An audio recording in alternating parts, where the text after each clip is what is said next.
Black Star Network is no punches. I'm real revolutionary right now. Black power. Support this man, Black Media. He makes sure that our stories are told. Thank you for being the voice of Black America, Roland. I love y'all. All momentum we have now We have to keep this going. The video looks phenomenal. See, this difference between Black Star Network and black-owned media and something like CNN. You can't be black-owned media and be scared. It's time to be smart. Bring your eyeballs home. You dig?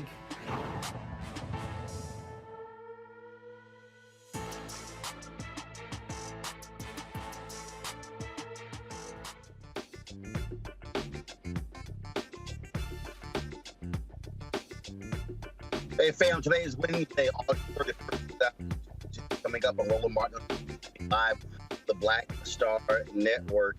Mayor of Jackson, Mississippi, speaks on the water crisis there and corrects comments made by Governor Tate Reeves.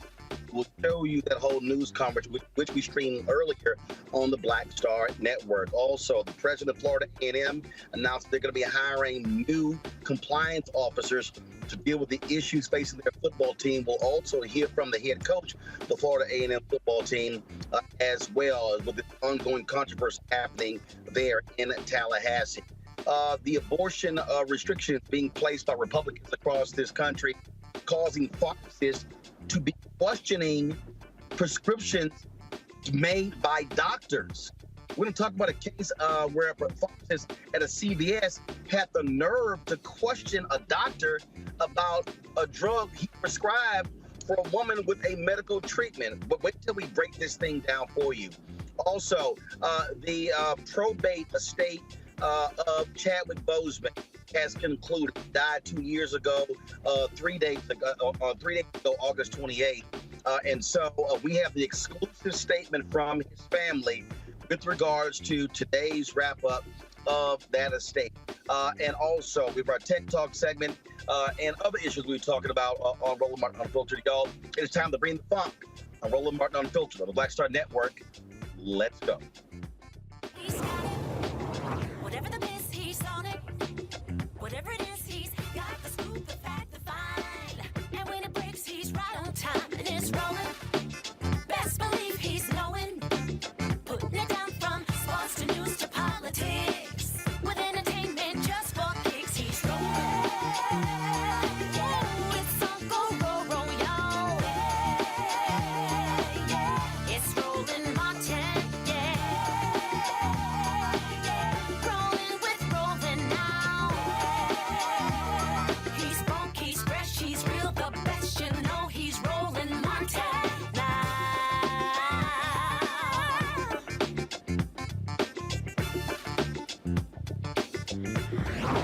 Martin.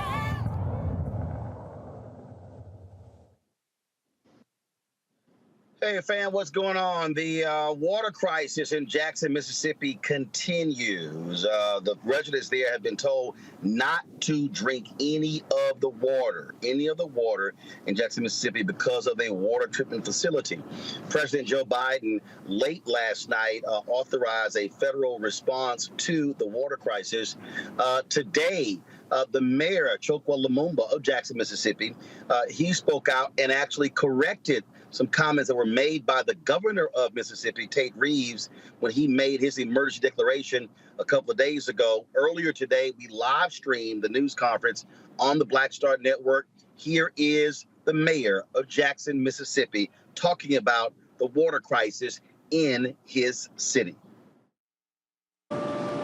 Before I go forward, I do want to clarify just a few inaccuracies that have gone forward.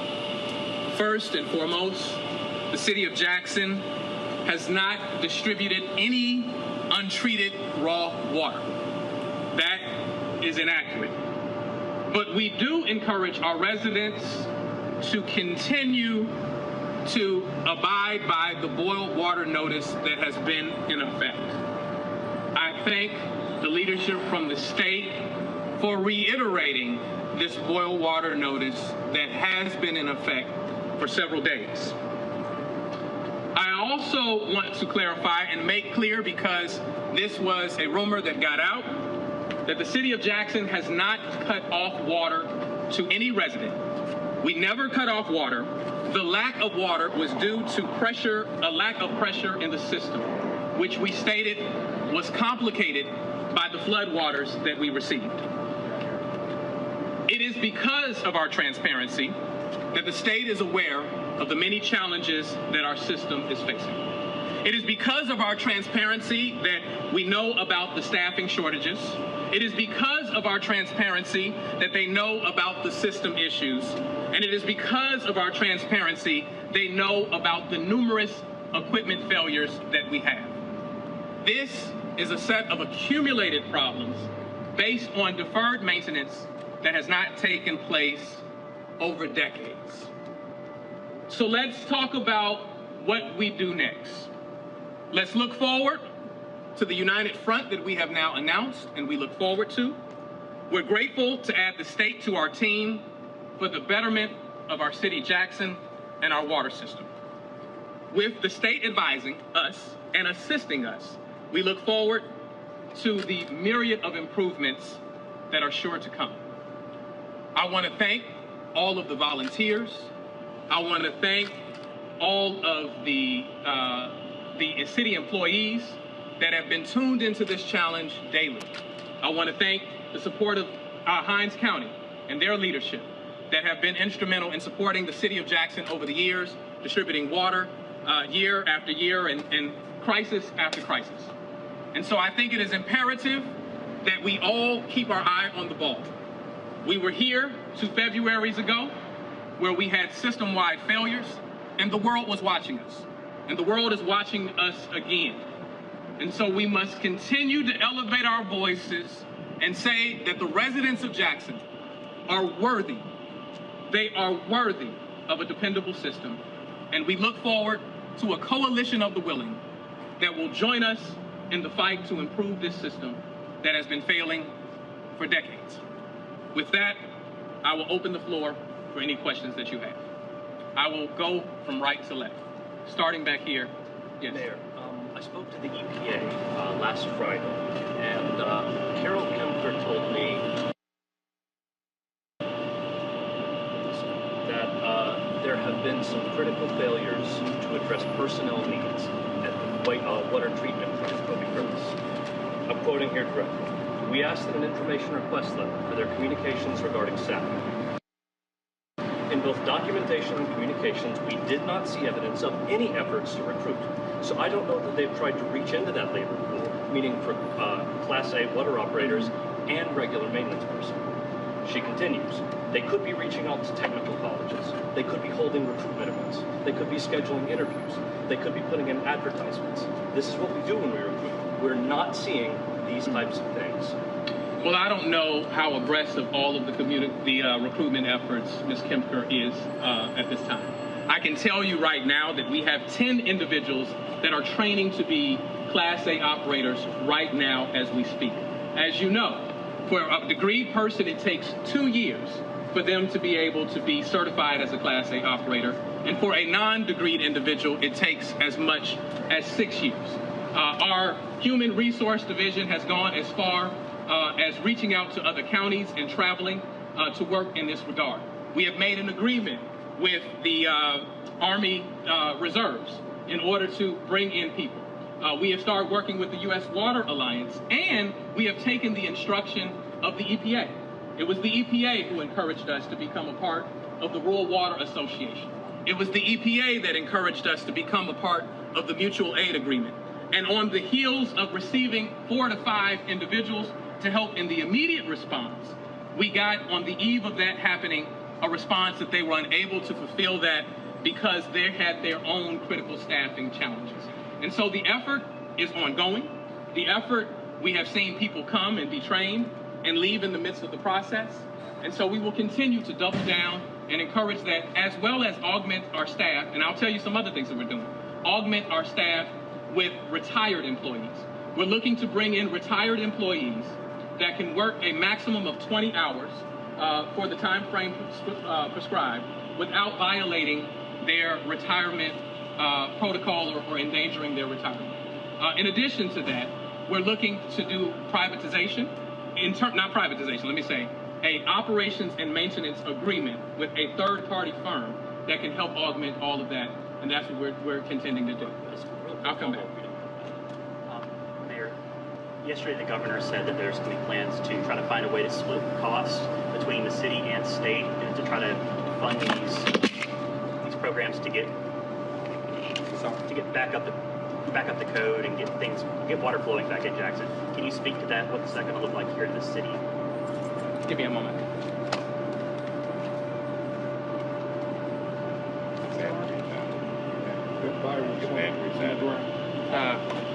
Forgive me. We have a number of microphones sitting up here.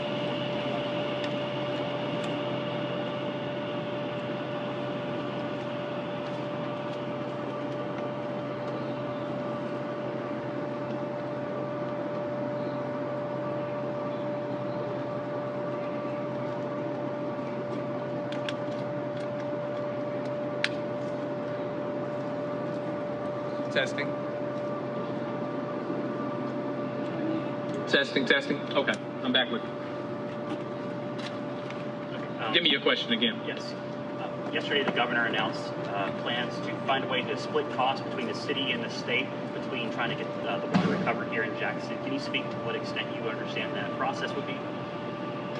To date, I can just share with you the conversation that I had with the leadership from the health department and also from the leadership of MEMA, where they talked about taking on about 50% of that cost. We will be using ARPA funds and any available dollars that we have in order to meet our portion of that cost. I can share with you that I've had representation from the White House, and also I received a call from the infrastructure czar, Mitch Landrieu, that have shared with me that the White House is watching critically in terms of what is taking place here. And so we look forward to additional support from them.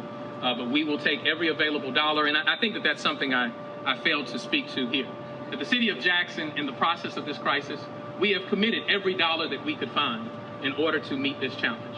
Not only have we committed $8 million for one water line, a 48-inch water line that helps support the service of water to South Jackson, which is most disproportionately affected by this challenge.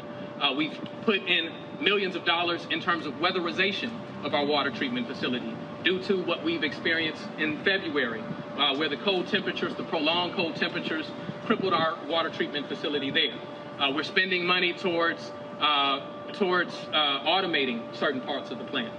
We're trying to deal with the clear or the wells, the clear track wells at the fuel plant. And we're looking to make as many improvements as we can. But as I have stated before, this gets into quite possibly the billions of dollars. And so that is far beyond the city of Jackson's reach to be able to accomplish that on our own. So you say this is an ongoing problem. We spent the day in South Jackson talking to customers. They said the same thing. So what's the big piece that's missing? Is it a lack of funds, attention, coordination with the state? Do we need a new plant here, new pipes? What's the big piece that's been missing in order for you to be able to solve this problem for frustrated residents? Certainly, if we could get a new plan on the table, I would defer to a new plan. But by and large, it is a lack of resources and the coordination. And that is why we're excited to have the coordination today. This is what we've been asking for. And so we have open arms in this process to welcome that coordination, welcome that support. There are areas of challenge that we have had with our raw water screens. And today I'm hearing discussions about bringing in temporary raw water pumps. I'm hearing discussions about bringing temporary raw water pumps into the fold to help support the input of water into the plant so that we can treat it appropriately and get it out. Often, our lack of being able to have requisite pressure going into the system is due to the fact that we don't have the appropriate amount of water coming into the system, or we're challenged due to those pumps, due to raw water screens, due to a number of system failures that cripple us and are unable to achieve. I believe that it certainly should be on the table when you have this number of repairs that need to be made, that you might be better served starting over anew. And so if that is something that we can accomplish, we would certainly welcome that. But in the alternative, we have to work with what we have. You said billions. Ballpark, how much money does the city need to fix this problem? if we're just talking about the water distribution, right, I don't think that it's a stretch to say $1 billion for our water distribution system. Can you describe your communications with the health department recently and when you were made aware of the possibility that the governor alluded to last night, that he found out on Friday that there's a possibility that the OB Curtis plan would fail? We spoke to the health department yesterday. I would estimate probably just a couple of hours before that press briefing. And I would describe that communication as encouraging. It was a good discussion. I appreciated that leadership and what they had to share. And they talked about bringing the full cavalry in order to support the hardworking people of our water treatment facility. These are individuals that are working long hours, that do know their craft, do know this water treatment facility. And I do want to make it clear that these are individuals that have more understanding and expertise than the average water operator, because Jackson has a unique system that is both conventional and membrane, and they use the combination of both of those processes in order to distribute water into the system. Usually what we experience in most water treatment facilities, surface water treatment facilities, is either conventional or membrane. And so to have them join in on those individuals, who have been working hard, was welcome news. So you didn't know before yesterday about this assessment? Yesterday was the first time that I was briefed. Yeah. Yes, ma'am. Last night, Governor Reeves said that the two main pumps and motors at OB Curtis went out about a month ago. Is that an accurate timeline? And were the repairs being made? Were there plans to make repairs? Well, first and foremost, I want to communicate that there are more than two pumps at OB Curtis. And so the two pumps going out did not cripple us. But I actually communicated this to the local media, I think about 2 to 3 weeks ago, where I talked about the repairs that needed to be made, that I talked about, one, they felt that they could make the repairs within the local vicinity, and that we will return that into service. And so that's ongoing. We have challenges with these pumps on a consistent basis. Sometimes it may be a simple fix that can be made right there at the water treatment facility. Sometimes it requires us to ship off this pump or that pump in order to make those repairs. And so that has been a part and parcel of the ongoing challenges that we have been dealing with consistently. That is why I've been lifting up the fact that we are in a constant state of emergency, because whether it's the raw water screens, whether it's the pump, whether it's the UV light, that isn't even a part of the order of consent with the EPA, we have acknowledged and we have identified additional challenges that are yet to be, that have yet to rear their head in a way that have brought the attention to the regulatory agencies. And so there are a number of failures. I will share with you that what is ideal. What is ideal is a system or a city that would have had a capital improvement plan over time, that would have looked at the life cycle of each piece of equipment in that plan and determined when that life cycle was set to end and scheduled its replacement over time. And so quite simply, that didn't happen. And as it relates to the human capital, it would have been ideal if we had a workforce development program that as our seasoned water operators were coming to an age of retirement, we were training people for the 2 or 6 year period that was necessary in order to replace them. But I liken it to a car. If you change your oil, if you rotate the tires, if you check the fluid levels, then that vehicle is more likely to function well for you. But the moment that you don't have that routine maintenance and things get out of hand, then you have big system failures that cost you big. Yes, sir. Mayor, we've seen some drone footage of the OB Curtis plant that doesn't show any visible flooding affecting it. Can you clarify how those high water levels did impact Curtis's ability to process and treat water? Yeah. Well, I'm not certain when those drone images were actually taken. And so that may be, a bit misleading. But what happened is that due to the flood, they were receiving a different composition of water, right? A different makeup of water that made it more difficult to treat. And so if they didn't change the chemical composition of how they were treating it, then we would have left our residents in greater danger and a greater threat. And so that's why they were unable to push out more water, because they were making certain that they were effectively treating the water.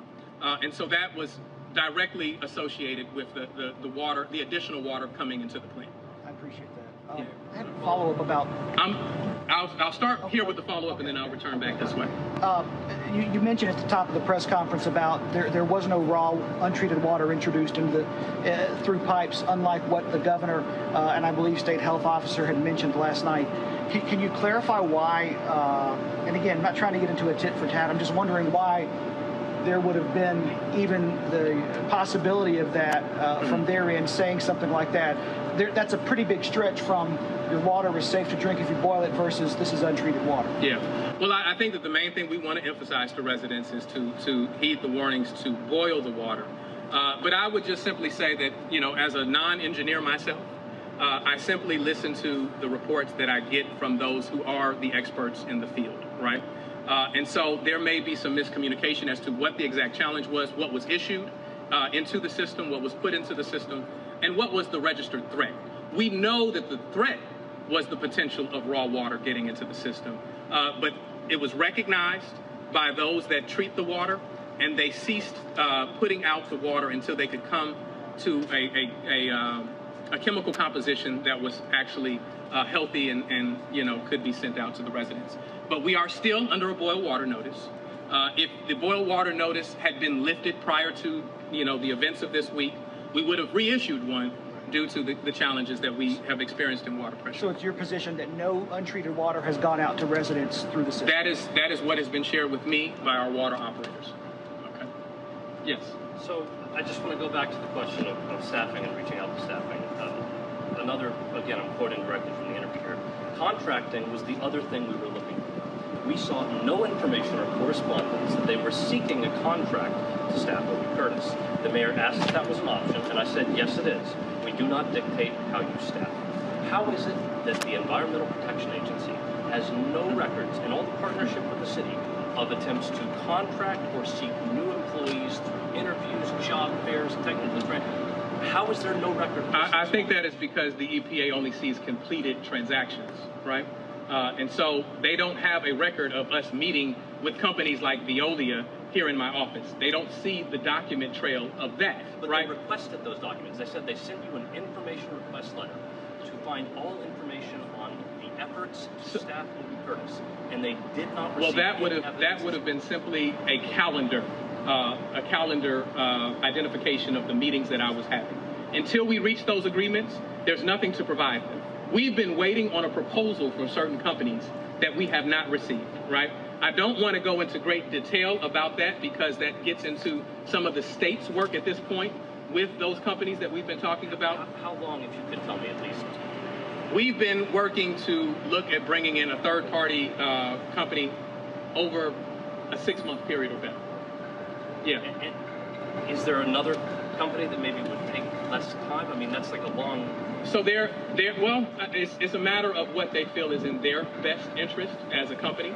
They want to talk about profitability. They want to talk about, you know, how it is orchestrated, whether they're working at just OB Curtis or whether they're doing fuel, which actually does pretty well under its current operation. They want to talk about whether it's a revenue split or those things. These are things that are negotiated in the process, and that process has not been completed. But we are in active and ongoing discussions with multiple agencies and multiple firms that are looking to apprise us of that. I have spoken directly with Carol, not only about companies that we have spoken to, but also to the extent that they can advise us of who they've had good relationships with in the EPA and who they've had negative experiences with. And that was important because we want to make certain that regardless of who deals with the operations and maintenance of our water treatment facility, they are qualified and they have a good track record. Yeah. Yes. In terms of the governor's characterization of the severity of what's happening right now, he said there might not be an ability to fight fires, people might not be able to flush toilets, or just in general how he characterized the severity of where we are right now. How accurate do you feel? I would share that we've been in constant discussion with our leadership of our fire department, and they have kept us abreast of what their capacity is. They have yet to indicate that they're unable. But however, you know, we've talked from the standpoint of MEMA assisting with those efforts and making sure they double down with the ability to supplement what our fire department has. And so we feel comfortable with our fire department's reserves, along with the support of MEMA, that if we should meet the unfortunate circumstance of a fire, they will be able to continue. Yes. What sparked the change in leadership at the Public Works Department? Well, we thought that a realignment was better in order to best address the challenges that we have here. And so no one was let go. There was a reassignment based on individual strengths, right? And so we believe that the interim leadership we have now has the requisite talent and ability to help move us past where we are at this present moment. Mayor, 2.5 weeks ago, you told us that you had full confidence in Mr. King and special confidence in the area you tasked him with, and clarified that for us. What changed in that 2.5 weeks? Nothing. I still have confidence in Mr. King and what I want him to do in the area that we believe that he can be most helpful is still one that he will be working on. Now, I felt that there needed to be a realignment of who people reported to, how communication followed down the chain. And so that's the change that happened. It was a realignment based on what we feel the individual skill sets of our team is. And so it doesn't mean that I no longer trust Mr. King. It doesn't mean that his skill set as a systems individual is not one that is well needed and beneficial to the overall success of our Public Works Department. Yes. If I may, just two really quick questions. Do we have an assessment of how many service lines customers are affected generally or without water? And then the second question is just in terms of messaging, there have been a lot of statements of just don't drink the water plainly, but to clarify, if the water is boiled, it's still safe to drink. We have not gotten an official word from the Department of Health to just say don't drink it, in a blanket way. Right now, the official stance right now is that we are under a boil water notice, and that is what we continue to advise our residents. And your first question, remind me? It was just, do we have any idea of the number of people affected with low pressure or no water? We know that we experienced it system-wide. We don't have an exact total, but I can tell you this, and I should have begun with this, is that we have seen steady improvements in the system. There are individuals who did not have water pressure at all yesterday, in which water pressure has returned, and the reports of the tanks is that there are steady gains being achieved each and every moment. In the middle of peak consumption, which is during the daytime hours, we've maintained steady. At night is a moment that we look to have the greatest amount of recovery.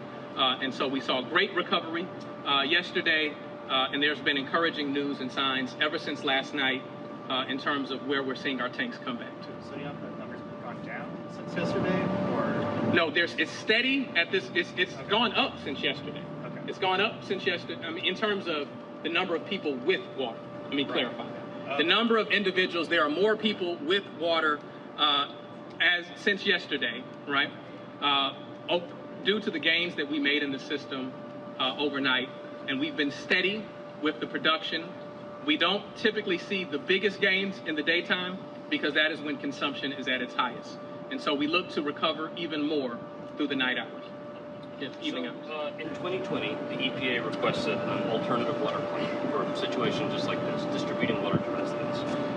In April 2020, Jackson submitted that plan. It was called the Alternative Water Source Plan Development and Implementation. I believe Deion Sanders wrote that plan. Part of that plan, maybe the key part of that plan, was acquiring a contract with a third party, like a Kroger or some sort of a grocery store chain, to actually deliver the water. In those years since then, Jackson has not acquired that contract, and the EPA highlighted that as a critical, outstanding issue.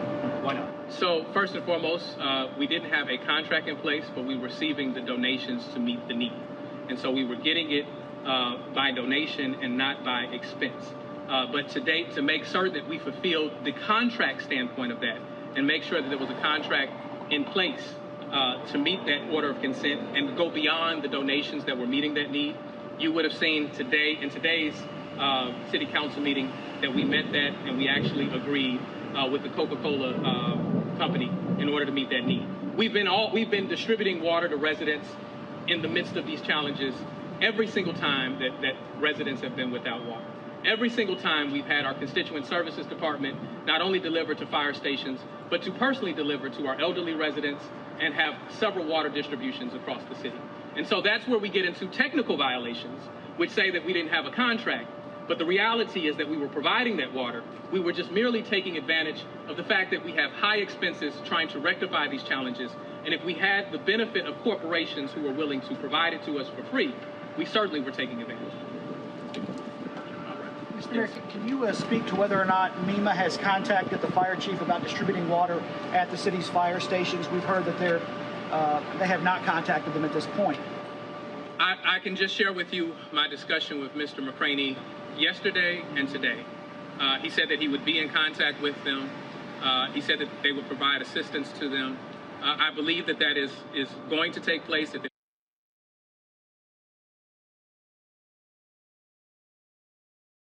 hasn't taken place. Whether they have talked at this very moment or not, I can't share with you because I do not know directly. In terms of just the main issue that's causing this pressure issue right now, you yesterday spoke about the flooding and that impact. The governor yesterday talked about the pumps not working. So in terms of fixing this current pressure issue, is it the pumps, is it the flooding waters going down? It was the flood waters that led to the challenge. Now, what typically happens, OB Curtis services the majority of our residents in the city. When OB Curtis, which is near the reservoir in Ridgeland, when it has challenges, then we depend on our older water treatment facility, Fuel, right, in order to make up the difference. Fuel was functioning at its regular pace, but as we were looking at Fuel to increase its production to supplement what OB Curtis was missing, we had challenges with a pump that led it to not be able to increase its production at Fuel. And so the challenges at OB Curtis was dealing with the chemical composition. The challenges at Fuel, in order to increase the production, was dealing with an inability to get the pump to help to another pump to increase that.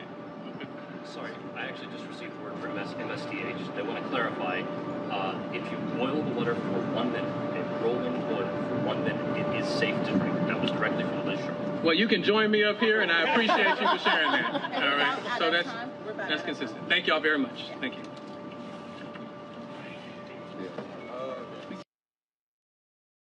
Folks, that was that was earlier today a news conference led by the mayor of Jackson, Mississippi, Chokwe Lumumba, and we live streamed that earlier, and we wanted to show all of it because this is an important story. National media has not given it the kind of coverage it deserves, so we wanted to do so. This is the state capital of Mississippi. It is a predominantly African-American city. Deion Sanders, who's the head coach of the Jackson State football team, says they, just like everybody in the city, are being impacted by this water crisis. We hit with a little crisis. The city of Jackson, we don't have water. Water means we don't have air conditioning. You can't use toilets. We don't have water. Therefore, we don't have ice, which pretty much places a burden on the program. So right now, we're operating in crisis mode. I got to get these kids off campus, the ones that live on campus, the one that lives in the city of Jackson, into a hotel and accommodate them so that they can shower properly and take care of their just needs. Make sure all our kids are fed and all our kids have the necessities of life for the next several days until this crisis resides. That's what we're operating in right now. So we're going to find somewhere to practice, find somewhere that can accommodate every darn thing that we need and desire to be who we desire to be, and that's dominant. The devil is a lie. You ain't going to get us today, baby. Folks, as I said, President Joe Biden has already declared a disaster relief authorizing funds to be released to Jackson, Mississippi. This is a huge issue. Now, the mayor had that news conference because the governor, Tate Reeves, Republican, made a lot of different comments at his news conference, and the mayor wasn't even invited to attend that one, and that's why Mayor Lumumba wanted to come out and speak directly to the public. My panel today, Assistant Professor, University of Central Florida, joining us down, Larry Walker, Jason Nichols, Senior Lecturer, African American Studies Department, University of Maryland, College Park, Michael Imhotep, host the African History Network show. Glad to have all three of you here. This issue of water, and I keep trying to walk people through this, Larry, it's a major issue. When we're talking about health, we were seeing right now, where they are making decisions in Arizona, in Nevada, in California about reservoirs. Water is a basic fundamental thing, and we're seeing what happens when we have crises in this country dealing with water. We saw what happened in Flint, Michigan, and they're still dealing with the after effects of that.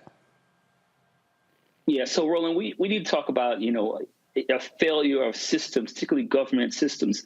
So listen, when we have these infrastructure issues, whether it's in Jackson, Mississippi, you talked about obviously what happened in Flint, Michigan, it is a failure of systems and usually of policymakers. It's no coincidence that Flint and Jackson, Mississippi also happened, like you said, predominantly African-American, in Jackson more than 80%. So this is an issue that has been, an infrastructure issue that's been going on for decades, and particularly the failure from the state, if they're getting federal funds, to make sure they address infrastructure issues. The other thing, when you talk about water as it relates to this issue and other issues you talked about in the Western United States, is that we had to connect this also to climate change. And so some of the environmental challenges we're seeing with flooding and hurricanes and various other issues, scientists believe these will continue to increase. So then we have to talk about what communities are going to be impacted the most. And we know from research, Black and brown communities could predominantly be impacted. And we see obviously what's in Jackson, Mississippi. I congratulate the mayor for, coming out and speaking. I can't believe the governor wouldn't have invited him to the press conference, but then I get to understand how policymakers work. But this is an issue that is impacting, like you said, the capital of the state, and that it's really important that the mayor and the governor are on the same page. But it's important for the governor to make sure not only is he communicating, via staff, et cetera, but that the mayor is invited to these events, considering all the people, over 100,000 people will be impacted by the flooding and then the system not working and not having access to clean water. The other thing, Roland, in terms of we talk about impacting a majority Black city, we also have to talk about the elderly and other populations that are disproportionately impacted when things like this happen. We have to make sure there are systems in place in emergencies like this happen, that not only in terms of bottled water, but there are other resources available in terms of healthcare, et cetera, to support the needs of these populations. Jason, what's crazy to me, and I keep telling people, voting matters. Republicans controlling the state, you see what they do. They don't give a damn about when it comes to the infrastructure issue. They say they do. And they damn sure don't give a damn when you have these Democratic-run cities. But here's a perfect example, though, that they love talking about smaller government. Oh, but they'll take that money from President Biden that he authorized last night. Absolutely. We've seen this happen over and over again. And I'm really happy that my colleague mentioned climate change, because I think there's been a messaging issue to African Americans about how climate change affects them, how climate change is important, and how this is a race-based issue. And I think the Democrats have actually failed at actually messaging that in many ways to a lot of communities. I talk to brothers all the time, and they're like, yeah, they keep talking about climate change. I'm not thinking about an electric vehicle. And I'm like, no, this actually affects our communities. And, you hit the nail on the head when you're talking about, the state of Mississippi being run by Republicans. They have a supermajority in all of their levers of government. And then you have Jackson, Mississippi, which should be, the most important city and be kind of a shining beacon for the state. But yet it's underfunded, and we see the infrastructure fall apart. And, my colleague mentioned Flint, Michigan, and you mentioned Flint, Roland, but we could talk about Puerto Rico and other places where infrastructure has failed, where it's majority people of color. And so voting absolutely matters, not only at the local level, which the city of Jackson elected Chokwe Lumumba, who I understand why Tate Reeves didn't invite Chokwe Lumumba, because as you can see, he's really good at what he does and was probably afraid of being upstaged. But also, we need to understand that there needs to be all of the efforts in the world to keep Republicans from gerrymandering our votes, from keeping power out of the hands of the voters, because Mississippi is the blackest state in the country, 39% Black. There is an opportunity there potentially for Mississippi to be, another Georgia. but we've got to make sure that the vote is protected. Michael, this is from a CBS story. Like many, go to my iPad, please. Like many cities, Jackson faces water system problems it can't afford to fix. Its tax base has eroded the past few decades as the population decreased. The result, sorry, this is an ad on their page here. It has eroded the past few decades as the population decreased. The result of mostly white flight to the suburbs that began after public schools integrated in 1970. The city's population is now more than 80% black, with about 25% of its residents living in poverty. Look, you're there in Detroit. Same thing happened in Detroit when Coleman Young became mayor of Detroit.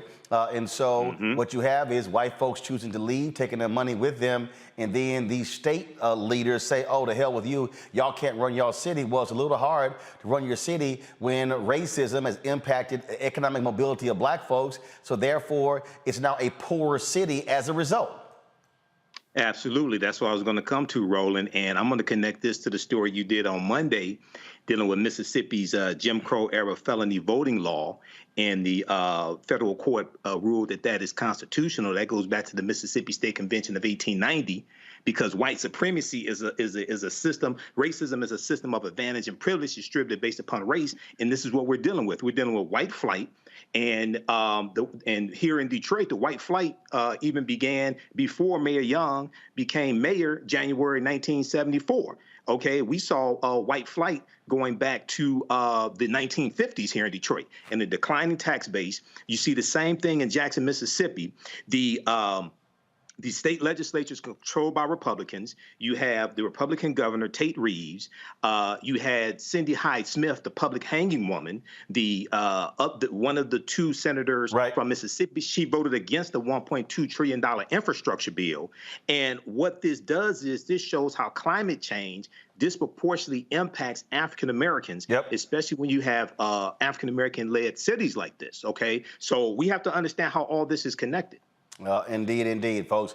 We're going to continue to cover this crisis taking place in Jackson, Mississippi. We'll give the latest as we find out. Going to go to a quick break. We come back. How these Republican-led abortion laws is absolutely causing mayhem.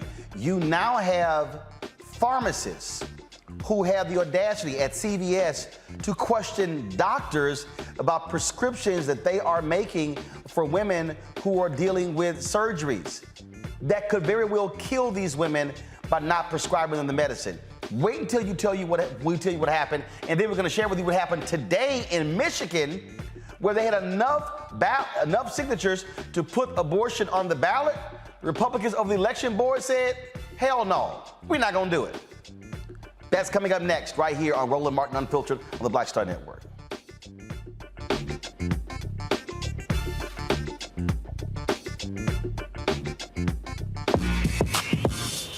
When we invest in ourselves, our glow, our vision, our vibe, we all shine.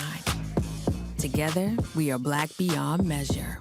Hatred on the streets, a horrific scene, a white nationalist rally that descended into deadly violence.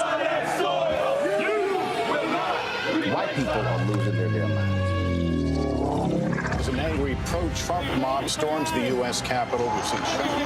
We're about to see the rise of what I call white minority resistance. We have seen white folks in this country who simply cannot tolerate black folks voting. I think what we're seeing is the inevitable result of violent denial. This is part of American history. Every time that people of color have made progress, whether real or symbolic, there has been what Carol Anderson at Emory University calls white rage as a backlash. This is the rise of the Proud Boys and the Boogaloo Boys. America, there's going to be more of this. Here's all the Proud Boys, guys. This country is getting increasingly racist in its behaviors and its attitudes because of the fear of white people. The fear that they're taking our jobs, they're taking our resources, they're taking our women. This is white fear.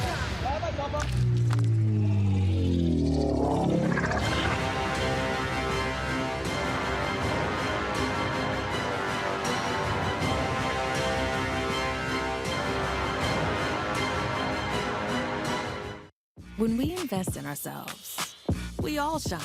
Together, we are black beyond measure. What's going on? This is Tobias Trevelyan. Hey, I'm Amber Stevens-West.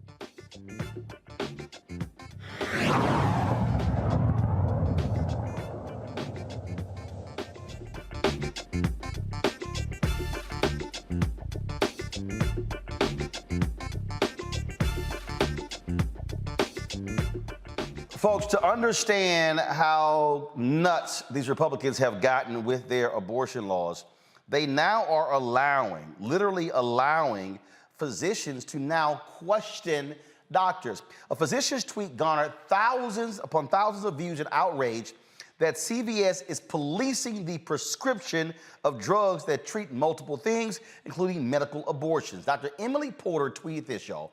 Check this out. My 55-year-old friend who is having post-menopausal bleeding just called me from CVS in Texas because they refuse to fill her prescription for misoprostol, I think that's how you pronounce it, used to open the cervix because she couldn't prove she wasn't having an abortion. She is having surgery in 2 days. This is what total abortion bans do. Now, so here's the deal. So she says, what I'm not going to do is let CVS call my friend who was denied her prescription because she couldn't prove it wasn't for an abortion at age 55. What I am going to do is put them in touch with her very incensed gynecologist whose order they disobeyed when putting politics over patients. All right, so we're going to read for you. This is the text message that the doctor sent. Hi, Emily. Could you please, first of all, CVS sent this tweet to her. Hi, Emily, could you please share the CVS location where this incident occurred along with the patient's name and contact information so our team is able to speak with her directly? Thank you. Now, do we have the doctor's tweet? Doctor's text to them? Do we have that? Okay, all right. So I want to pull this up, y'all, because I got to show you what the doctor, let's just say the doctor was a little pissed off, okay? Doctor was real pissed. And he sent a text. First of all, let's do this here. Pull up CVS's statement, okay? So this is what CVS spokesperson Mike Daniels said. The prescription in question was filled for the patient after our pharmacy was able to speak with the prescribing physician. Laws in certain states, including Texas, restrict the dispensing of medications for the purpose of inducing an abortion. Okay, all right. Now, first of all, yeah, we get that, but the whole point is the woman is 55 years old, and she was there because the doctor called in a prescription. I mean, I know how those things work. I mean, typically when my doctor calls a prescription, it's not like somebody's going, oh, what in the hell are you using this whole thing for? Let me see if I can find the text that her doctor friend, because he was real pissed off, sent. Oh, man, because she posted it, and it was, let's just say he was hot. You know what? I'm gonna look for right now. I'm gonna introduce my my guest, obstetrician and gynecologist, Dr. Brandy Wilson. Doc, glad to have you here. While I look for that particular text, I mean, this has to piss you off. That here you are trying to keep patients alive, and you got some dumbass pharmacist literally questioning, what's this for? Well, definitely, Roland. Thank you for having me on to talk about this. It can be frustrating as you try to take care of patients and you want to do what's best for them, and there are other people, entities, and things that are stepping in the way and not allowing for you to care for your patients as you need to. Is definitely frustrating. You know, and I mean, normally what happens is, you have a prescription, the doctor's office calls it in. So it's not like you, the patient, goes in and says, hey, can y'all give me some of that medicine I can't pronounce? I mean, that's not how it works. So a doctor is literally the one that calls in the prescription. So who the hell is the physician to go, what are you using this for? Yeah, that typically when we're prescribing something, there isn't a need or a necessity to put an indication onto the prescription. That usually comes up if someone needs like a prior authorization from their insurance in order for the insurance to cover the medication. But just if you walk in, your doctor's called in a prescription or sent in a prescription electronically, typically you go in, you give your name, your date of birth, they have filled the prescription if that's the case, and then, you know, you walk out with your medicine and they're checking to make sure, you know, you don't have an allergy to the medicine. It's not something that is an interaction. It's going to interact with any other medications that you're taking. So the requirement for an indication to be given for this particular prescription, you know, goes outside of what is the norm or the standard for prescribing medications. I'm trying to find it. She may have deleted it, but the doctor basically was like, because the CVS physician goes, pharmacist goes, who are you? He's like, I'm the damn MD. You know, the MD. He was on vacation. He was not happy that he had to sit here and make this phone call. And so this is what we're left with. You now have doctors, you now have hospitals calling the lawyers. Hey, before we save this person's life, can we do this because of these Republican-led abortion laws? Yeah, there's a lot of concern in the medical community, especially with OBGYNs, with, you know, what is acceptable, and even, you know, with the provisions about emergency use and what you can do and what's allowed. There's a real fear, like even with being an OBGYN, there's already a big liability in terms of, you know, if anything happens from anything that we do, you know, we're likely to get sued. And so this is just kind of another thing that is showing up to make us second guess what we know to be appropriate care to give. There are two hashtags going around. One is called boycott Walgreens. One is called boycott CVS. And go to my iPad, please. Birth control is the next right Republicans plan to eliminate. Customers are claiming that they are being denied the ability to purchase birth control and condoms from some Walgreens and CVS in Tennessee. We've heard other stories where someone went in to buy some condoms and the person said, I don't have to sell that to you because of my religious convictions. Right. Those are actually stories that are being told, and we're finding out about them from lots and lots of people, where they are encountering resistance and people who are saying, you know, I'm not going to sell you this product. I'm not going to do this and allow you to have these particular products or these particular medications because of my religion. And it's a hard space and place to be in, because people have the right to have what they need and have what they're being prescribed. And so there's got to be some balance or something that happens to change how this is going down, how this is happening. Absolutely. It's just nonsensical what is happening, and it is certainly unfortunate. Dr. Brandy Wilson, man, again, I appreciate it. Look, y'all are now on the front lines of not just medical issues, but now a political battle. Absolutely. Absolutely. All right. Appreciate it. Thanks a lot. Thank you so much. Today, folks, in Michigan, this is what you want to talk about, what's unbelievable and crazy what happened in Michigan today. So, folks in Michigan, they said, you know what? We want to put the issue of abortion on the ballot.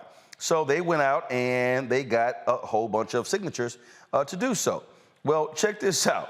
The Board of Canvassers, they deadlocked, meaning the promote the vote proposal will not be on the November ballot. This tweet says constitutional amendment proposed early voting in Michigan and other changes to preempt GOP efforts to change election law in the wake of 2020. Now, here's the deal.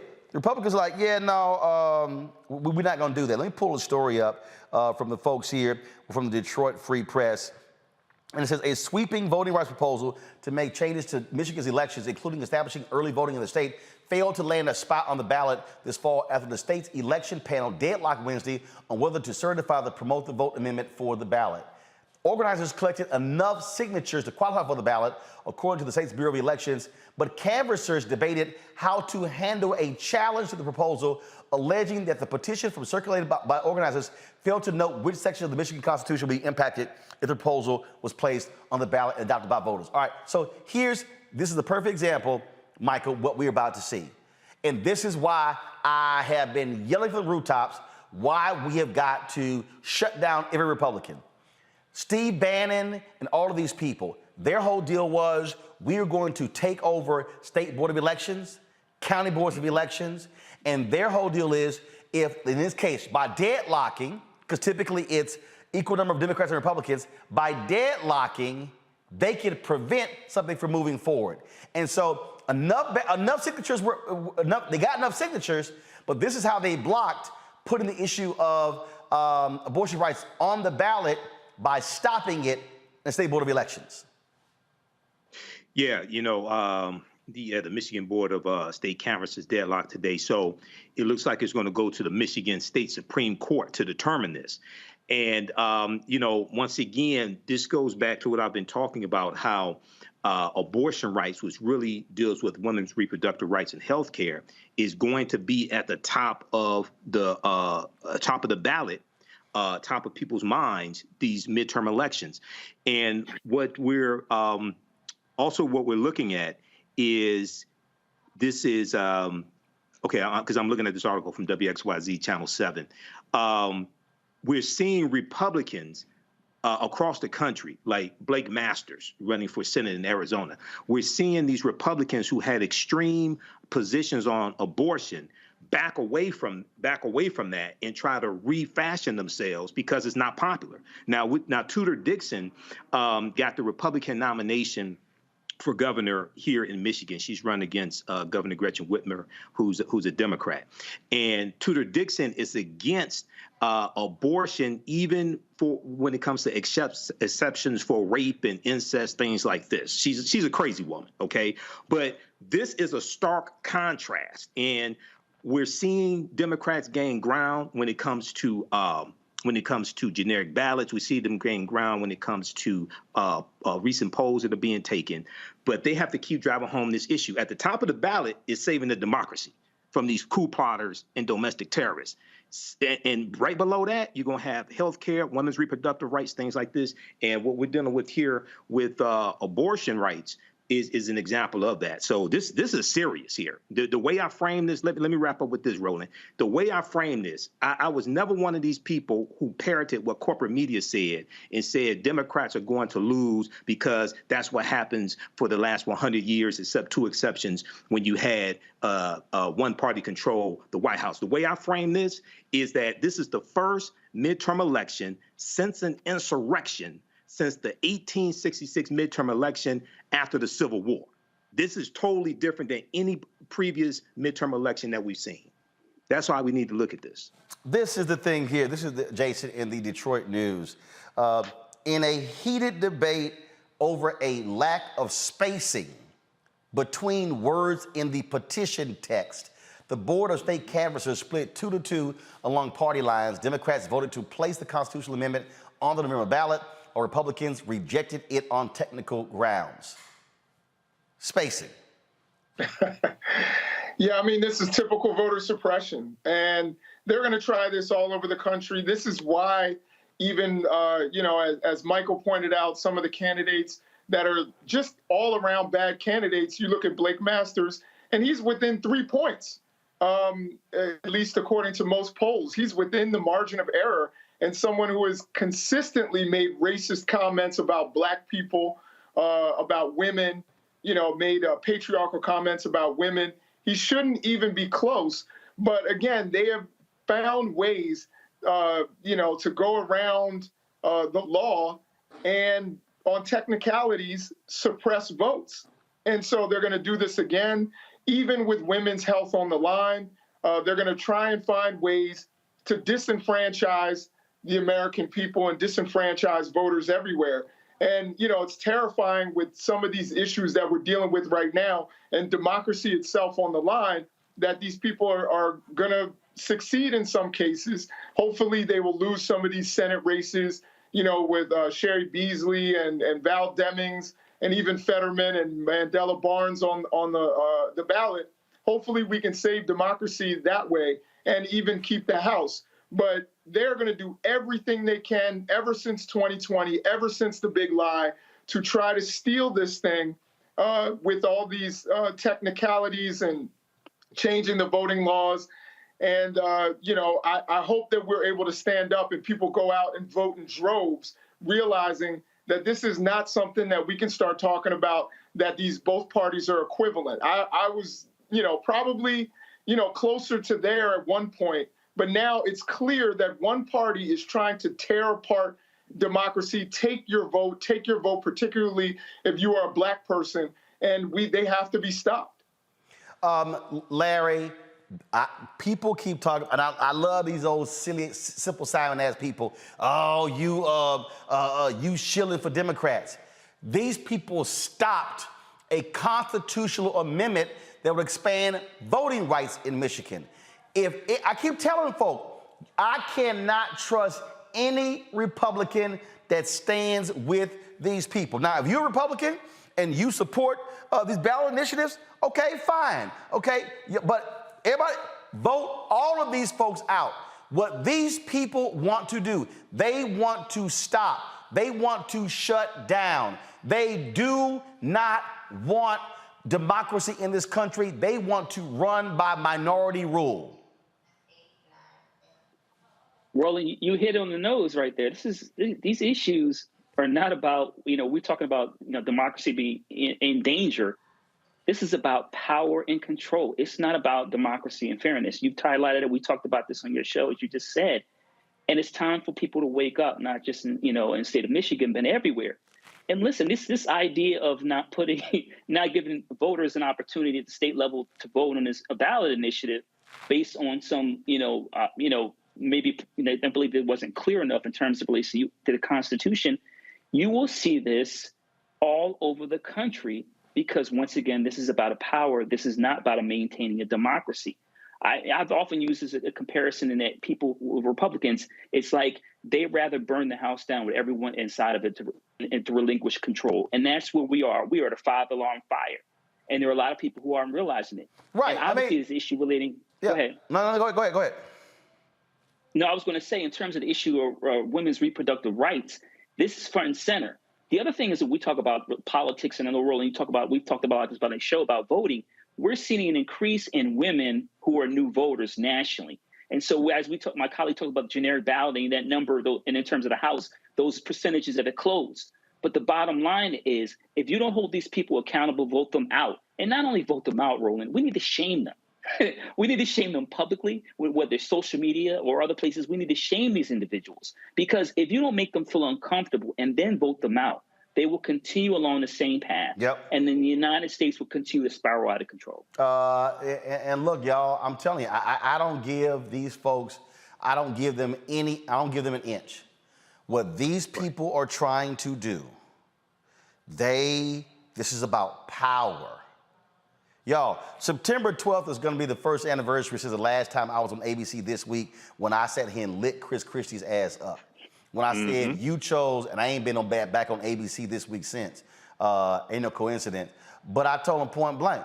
I said, y'all chose power and party over principle and patriotism. Don't make any mistake. Y'all, let me be real clear. And I've said this, demand, push, protest Democrats to get what we want. But we cannot allow these thugs to be in control because they do not want to expand voting rights. They do not care about the maternal birth rates of black women. They do not care about the infrastructure of predominantly black cities like Jackson, Mississippi. They do not care. What did that fool Kanye West say about George W. Bush? He don't like black people? I guess he forgot that one by sucking up the Trump. They don't care. And so they will do whatever they can to stay in power. We must maximize our vote to defeat them. The Michigan issue is going to be real quick because they have to make a decision real soon by September 9th in order to meet the early voting deadlines. And so this case is going to be moving quite rapidly. We'll give you an update about that. It's got to go to a break. We come back. We're going to talk to Sister. She's running there's a jungle primary for the nomination in Louisiana for the United States Senate. Top 2 vote getters. If one person doesn't get majority of the vote, go to a runoff. We'll talk with her next on Roland Martin Unfiltered. Folks, be sure to watch the show, support the show, download our app, the Black Star Network app. Available on all platforms: Apple phone, Android phone, Apple TV, Android TV, Roku, Amazon Fire TV, Xbox One, Samsung Smart TV. You can also support us by bringing your dollars, make it possible for us to do what we do. And so check-in money orders. Go to P.O. Box 57196, Washington, D.C. 20037-0196. Cash App is $RM Unfiltered. PayPal is R Martin Unfiltered. Venmo is RM Unfiltered. Zelle is Roland at RolandSMartin.com. Roland at RolandMartinUnfiltered.com. And so I'm going to give you, come to me. So y'all, this is a perfect example of what your money goes to. So, we travel a lot of times we're out there.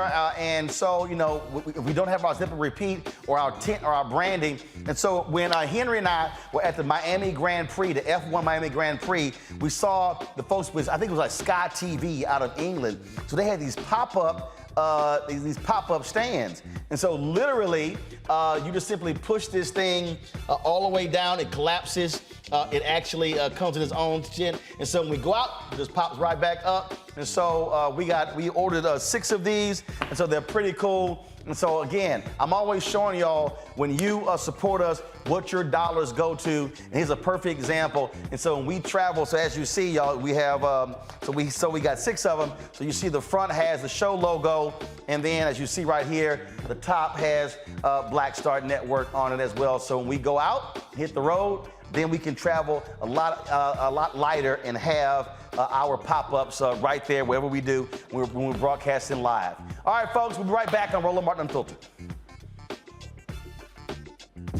When we invest in ourselves, we're investing in what's next for all of us. Growing, creating, making moves that move us all forward. Together, we are Black beyond measure. I remember being with The View when they said, we want to extend your contract. And I knew God said, it's time to move. It's time to go. And everybody was saying, Sherry, you got a great job. You're making all of this money. And I said, no, it's time. And they said, you ain't gonna be able to, you've been away from Hollywood. And I said, it's time to go. And when I didn't, that's when I realized I was about to go through this divorce and it was gonna be expensive, it was gonna be a lot. And I said, I'm gonna stay. I said, I'm gonna stay for a couple of years. So you make this money. See, go ahead. I'm gonna make this money and then I'll get out, Lord. So I'm gonna do a compromise. I'm gonna do what you say, but I'm gonna do it on my thing. And he went, really? He went really. And you know when he went really? They said that we were heavy in contract negotiations. And they came, my manager called, she said, they're not gonna renew your contract. And I went, hey, so wait, what? Just yesterday, they was offering me more money. She said, they just decided not to renew your contract. And I remember sitting in front of the mirror at The View, and I went, what happened? And it was very clear. God said, I told you it was time to go.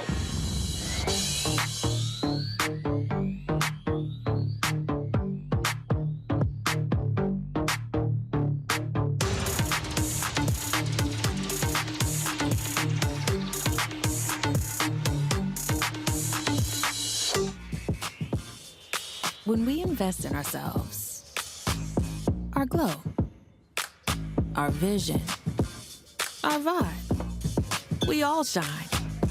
Together, we are Black beyond measure. Black TV does matter, dang it. Hey, what's up, y'all? It's your boy, Jacob Lattimore, and you're now watching Roland Martin right now.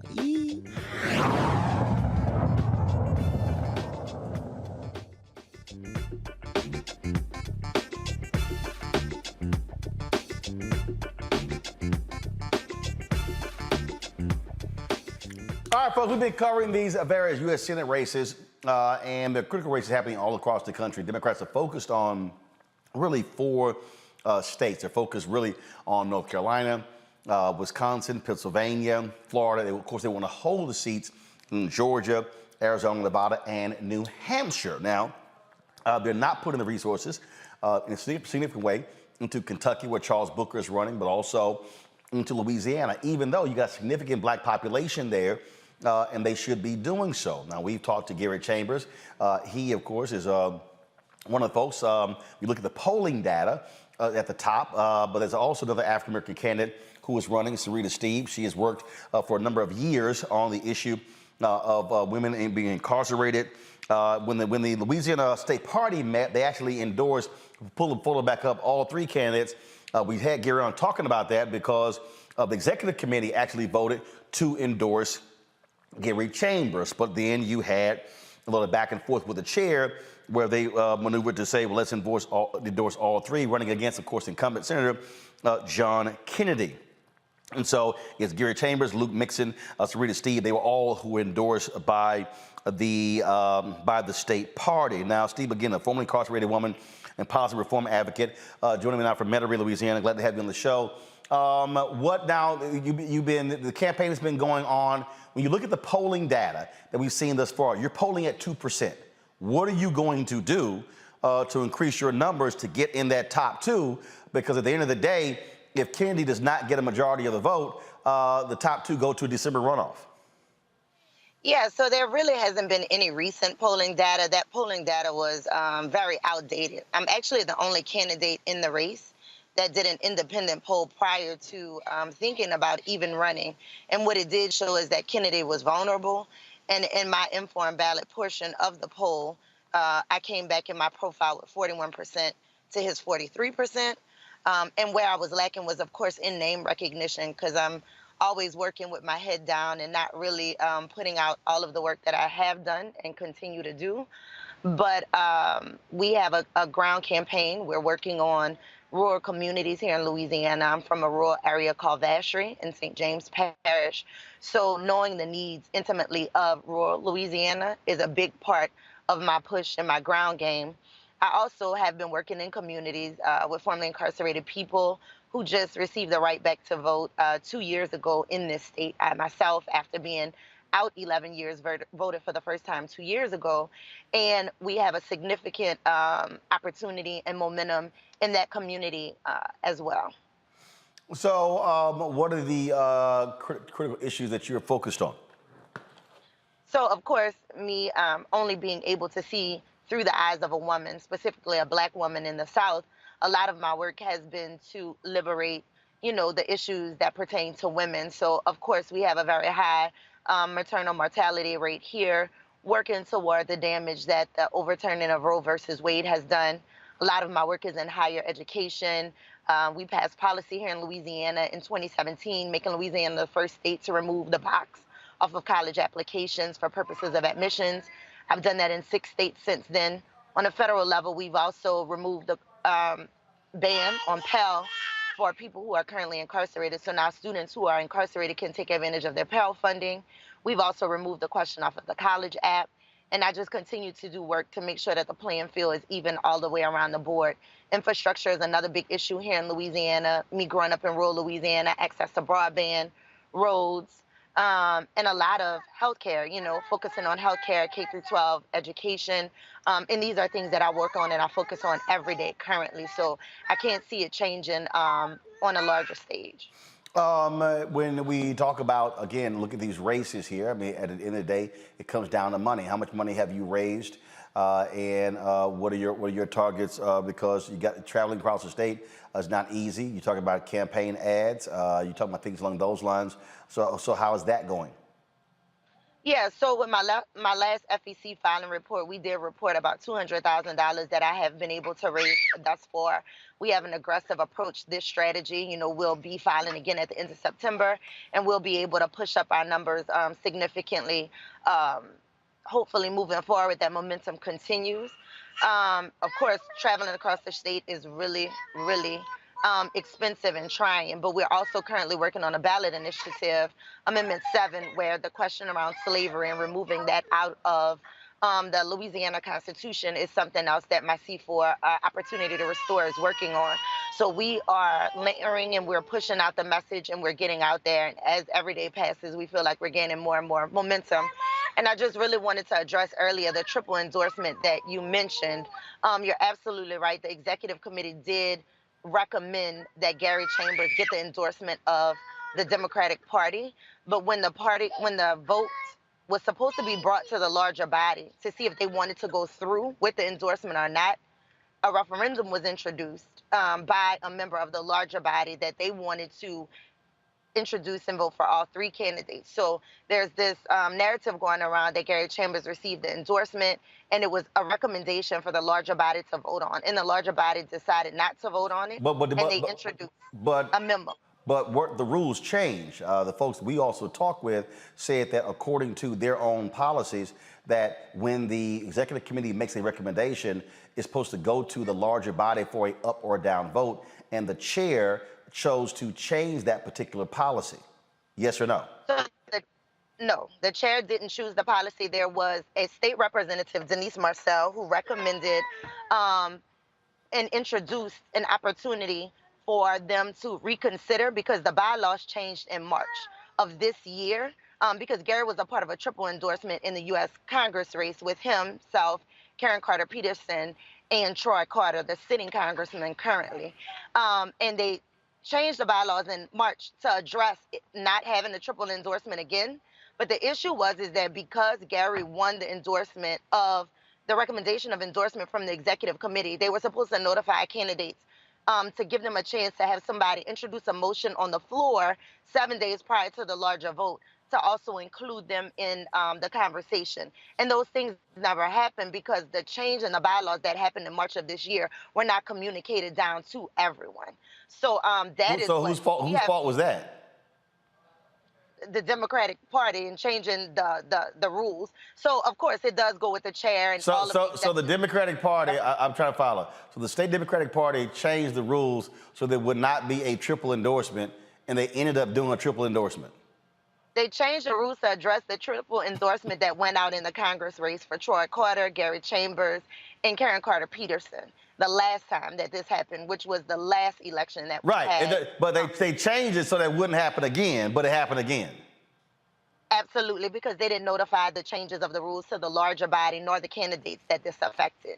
So that is why it was introduced prior to the motion for the vote.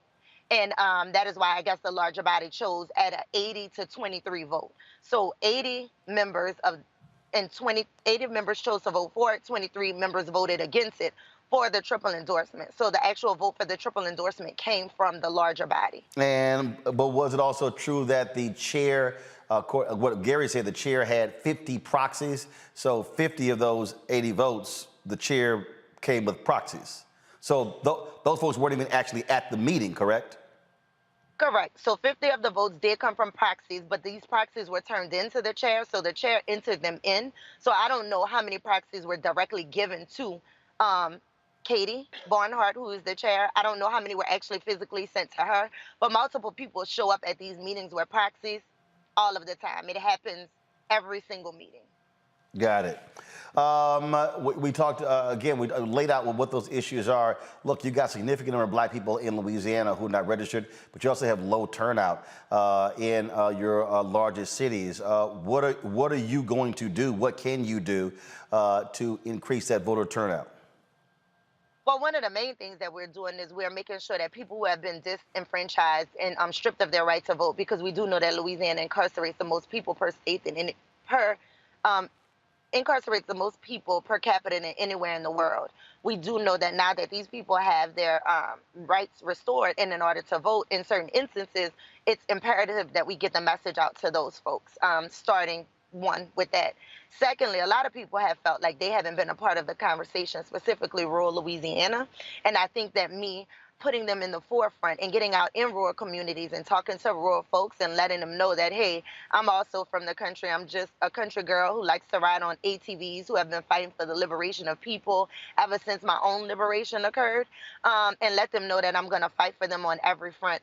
I do believe that every solution that we have exists in community, and it is my job, it is the calling on my life to make sure that I am connecting with community, to make sure that we get the solutions and give people access to the spaces that they are traditionally locked out of. I think that this road is not an easy one. Louisiana has never elected a Black woman statewide to any office. So we're already starting with odds that seem like they're insurmountable. But, you know, I've been told multiple times, time and time again, about things that I can't do, things that I won't do, and nobody is going to outwork me in trying to make sure that Louisiana elects the first Black woman to a statewide office. All right, Syrita Steib, we surely appreciate it. Thanks so much. Good luck. Yeah, and Roland is Steib. I'm sorry, So it's that Steib. Okay, all right. It's the German side, you know? No, you said the German side? Okay, Syrita Steib. Yes. All right, we appreciate it. Thanks a lot. Yes, have a good day. Thank you for having me. All right, folks, got to go to a break. We come back, we'll talk FAMU. The president making some changes to the compliance officers. Too little, too late? We'll break it down next. Roland Martin Unfiltered on the Black Star Network. Folks, and don't forget to support us. Download the Black Star Network app, Apple phone, Android phone, Apple TV, Android TV, Amazon Fire TV, Xbox One, Samsung Smart TV. Also, our Bring the Funk Fan Club. You can see and check out money orders to P.O. Box 57196, Washington, D.C. 20037-0196. Cash App, $RM Unfiltered. PayPal is R Martin Unfiltered. Venmo is RM Unfiltered. Zelle is RolandSMartin.com, RolandMartinUnfiltered.com. And folks, the book is out September 13th, White Fear. You can pre-order the book on these platforms right here: Ben Bella Books, Amazon, Barnes & Noble, IndieBound, Bookshop, Chapters, Books A Million, and Target. And so get your pre-order your copy. You could also call a Black bookstore and pre-order the book as well. White Fear, How the Browning of America is Making White Folks Lose Their Minds, I dare say, is real timely. Back in a moment.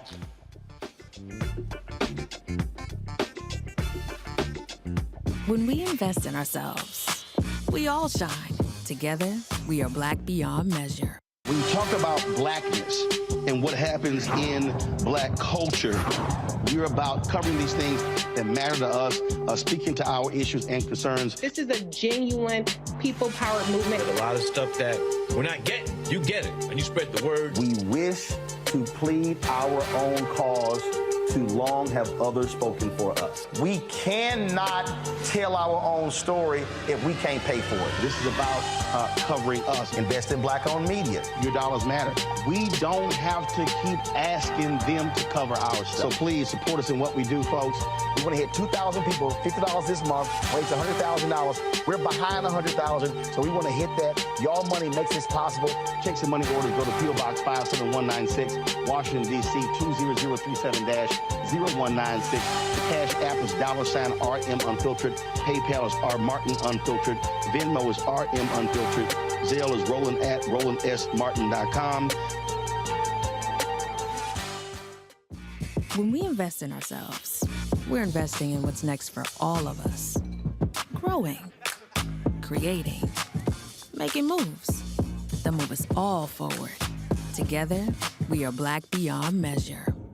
I'm Bill Duke. This is Diala Riddle. What's up, y'all? I'm Will Packer. I'm Chrisette Michelle. Hi, I'm Chaley Rose, and you're watching Roland Martin Unfiltered.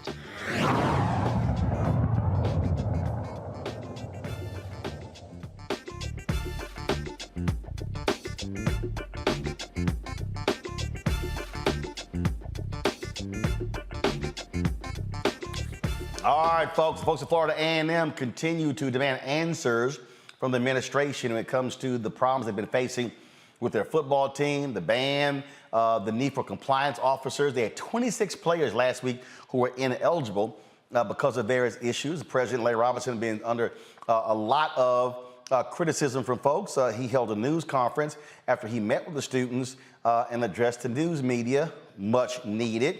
We've been inviting him on this show for the past 3 days. They have not consented to come on, as well as board members of the Board of Trustees or the Florida A&M alumni. We'd love to talk with any of them. So here's the president, what he had to say. As Keith Miles said, good afternoon, everyone. As Keith Miles said, I just had a very informative, productive session with our football team. Of course, they're all males. And it was very productive in the sense that I had a chance to hear from them directly what their issues and concerns are. And probably more importantly, to let them know that we're committed to addressing those issues as well. And went over an hour, and as I said, they had a lot of very good questions, and our team was there to hear them as well, so we can take those and continue the work that we're doing to make this the best experience for them possible.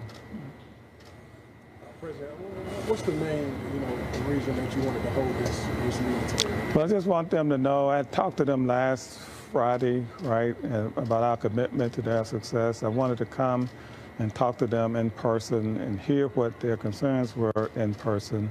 I do appreciate the letter that they got, but I got a little bit more of a sense of the passion and urgency around the issues when I talked to them in person. So that's why I came. I want to look them in the eye and hear from them directly and not try to have to interpret from the language in the letter. Okay. So is this just you listening to them about more with the letter, or do you have an official response to what they were saying? So we had an opportunity to hear from them and respond to them as well. So it wasn't just a listening session on my behalf. We tried to let them know where services are, what things we're doing for additional services that they need, et cetera. Okay. And how would you describe their acceptance of your answers, or was it a understanding dialogue, a contentious dialogue at times? No, I think it was a very understanding dialogue. And one of the things I'm most appreciative of is the professional manner in which these young men handled themselves. Mm-hmm. What is the university doing to make sure this doesn't happen again? I mean, in 2019, there were 3 compliance officers. There's 1 now. Mm-hmm. What has changed? Mm-hmm. Why has it gone down like that? And what are you doing to make sure this doesn't happen again? So what is the diss that you're referring to? In 2019, we had a press conference in the Al Lawson Center when Kendra Green was the head of compliance. Mm-hmm. There was her and 2 other compliance officers. Mm-hmm. There's 1 compliance officer over all of athletics right now. Why the decrease? What happened? And what is being done to make sure this doesn't happen again? Well, that's not exactly true. There is 1 compliance officer in athletics, but we use our compliance program to provide assistance to athletics as well. Ms. Rika Calhoun and her staff help out with compliance in athletics. And we've also made a commitment to additional staff on her team as well. In fact, we're in the throes of a search process that will result in at least 2 people in the next 30 to 45 days on the campus. But overall, we've committed to a total of 5 additional people to help with compliance in athletics. So how many officers, when it's all done, I just want to make sure I have the number right. Mm-hmm. There's the 1 now that's just for athletics. How many will there be just for athletics? Well, that will be these additional 5 people will be just for athletics. So there'll be 6 total. Maybe more, because don't hold me to the number, because if you really want to know that, you have to talk to Ms. Calhoun. But I know we did commit to 5 additional people to work on athletic-related issues, whether it's financial aid, academic progress issues, and so forth. Okay, so that just won't be for compliance. It's just 5 extra people to deal with academic advising, compliance, just in that. No, academic advising is separate. Okay. Okay, these are compliance people. Okay. We also committed to adding 2 additional people to help with academic advising. Okay. Specifically in athletics. However, the full impact of what we're going to do in academic advising is utilize the 18 other advisors we have for the campus, train them very specifically in some of the nuances associated with athletics, progression issues, GPA issues, and so forth, because that's a little bit different than a typical student, going from one level to the next. They have to accumulate a certain number of hours after each year and so forth, which is a little bit different what you normally think about when advising students in general. So that's 2 people to wrap up the advising staff and 5 people on the compliance side. Mm-hmm. Thank you. Mm-hmm. President, are you familiar with anyone that hasn't been cleared yet? Well, I can't speak to that specifically because of FERPA issues. All I can tell you is that we're continuing to work with our compliance team, athletic coach, and others to submit additional names to the NCAA for clearance, okay? And we have another 4 or 5 that we'll be submitting as early as tomorrow, right? To hope to get them cleared, perhaps in time for this game, but we don't know for sure because that's in the hands of the NCAA. Okay?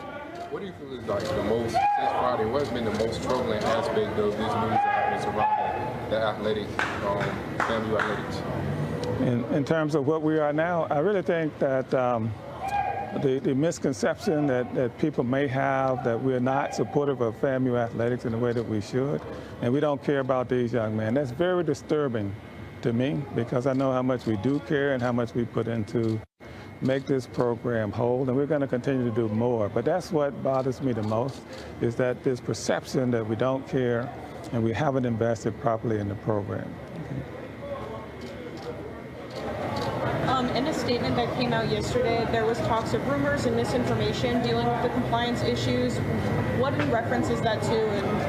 And I didn't issue a statement that referenced, well, here's what I said, that, and I said this to the young man, that talking to them directly, right, gives me a better indication of what their concerns are, as opposed to trying to sort through what's in a letter or what's out there in social media and elsewhere. I cannot, be held accountable for all of that. I wanted to hear from the young man directly, and that's what I had the opportunity to do this afternoon. The idea or the allegation that the academic advisement a player got set him up to fail, so to speak, or put him in a position where he is this week, that idea was expressed in that letter. Did you agree with that, or what's your reaction to that, and do you have faith in your academic advisement team? So we're having, right now, for those persons who feel like they were misadvised, they're speaking with our academic affairs people to see what that was and what might be done if indeed that did occur. It is a bit different, as I said, in the academic advising for student athletes than it is for regular students. And if they didn't get that from the right person, that could have been the case, but I'm not suggesting that it was. All I'm trying to do now is look at the situations that are here now and making sure that our team is working on those on each of the students' behalf.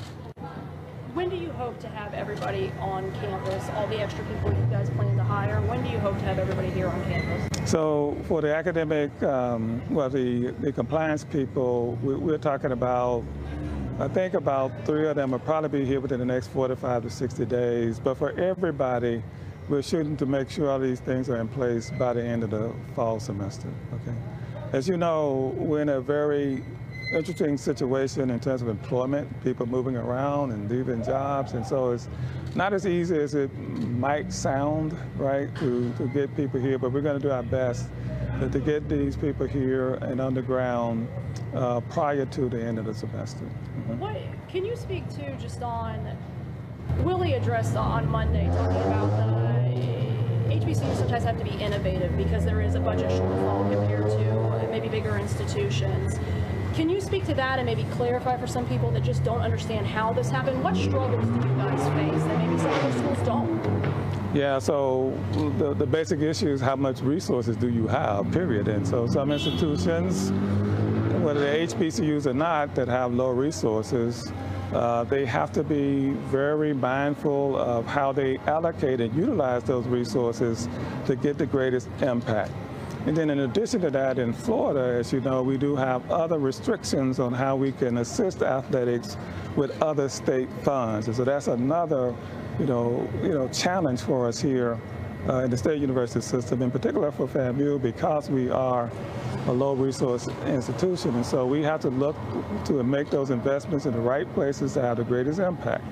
For example, what we're doing in compliance is utilizing our ability to hire those people in our division of compliance as opposed to having them on the athletics payroll. And so although there's one person on their payroll, there'll be a full team of people working to assist athletics in terms of compliance.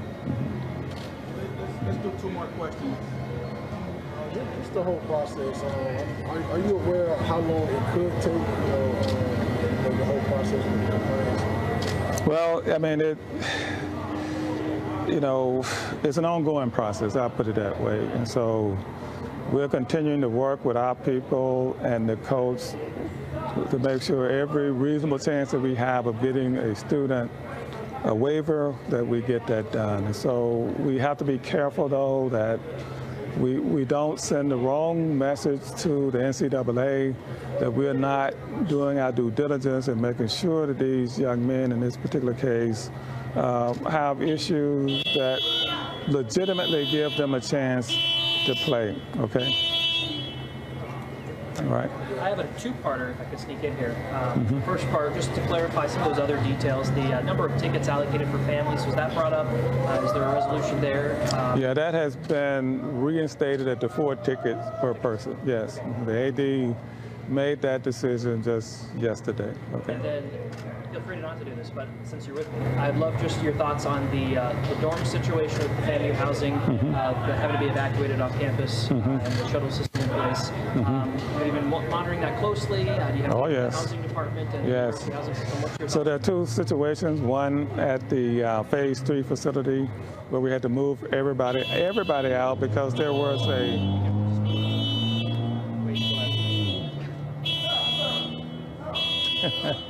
bound to happen, right? Well, you know, the good thing is not the marching 100. We wouldn't be able to hear anything.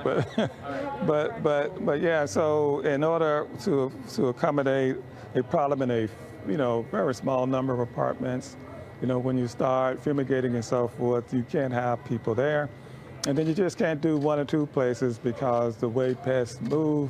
They'll go to the room upstairs or next door, and so we moved everybody out. So those students in Phase 3 will be moving back on Thursday, okay? And then a totally separate issue is the fire that was started in Polkinghorn Village that, activated the sprinkler system and it did some water damage there. And so we're working through that. We've had those rooms, have an outside contractor, helping us, dry those rooms, and in some cases having to replace wallboard because it was damaged by the sprinklers that were activated. And so those students should be back in the dorms sometime next week, okay? Just one quick follow-up. The message to the parent that might be a little frustrated about their student having to be shipped off campus, what's your message to them? Well, in both cases, they need to know that we have provided for them transportation back and forth. There's a person there, an RO, a resident advisor, whatever they are called, to provide some additional security for them. We're providing food for them, the meal plan, and so we have our eyes on them, but they'll be back on campus soon. Okay. Thank you, Dr. Thank you very much. Thank you.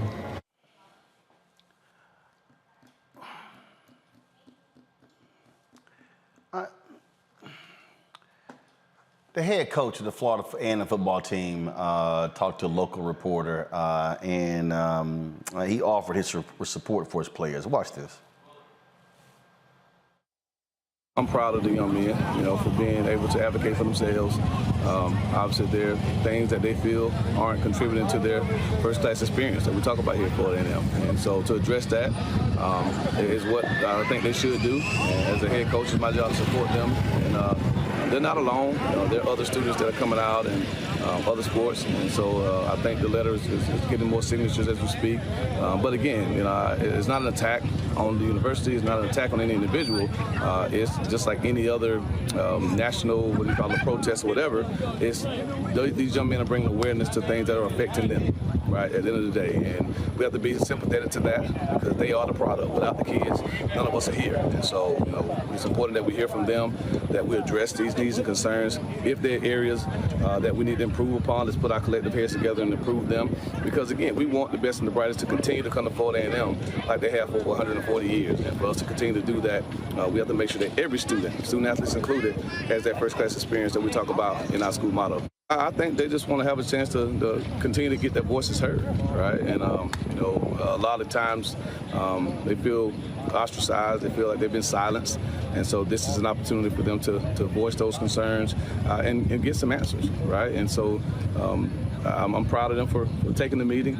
Dr. Robinson called the meeting, so thankful to him for seeing the need to address these young men.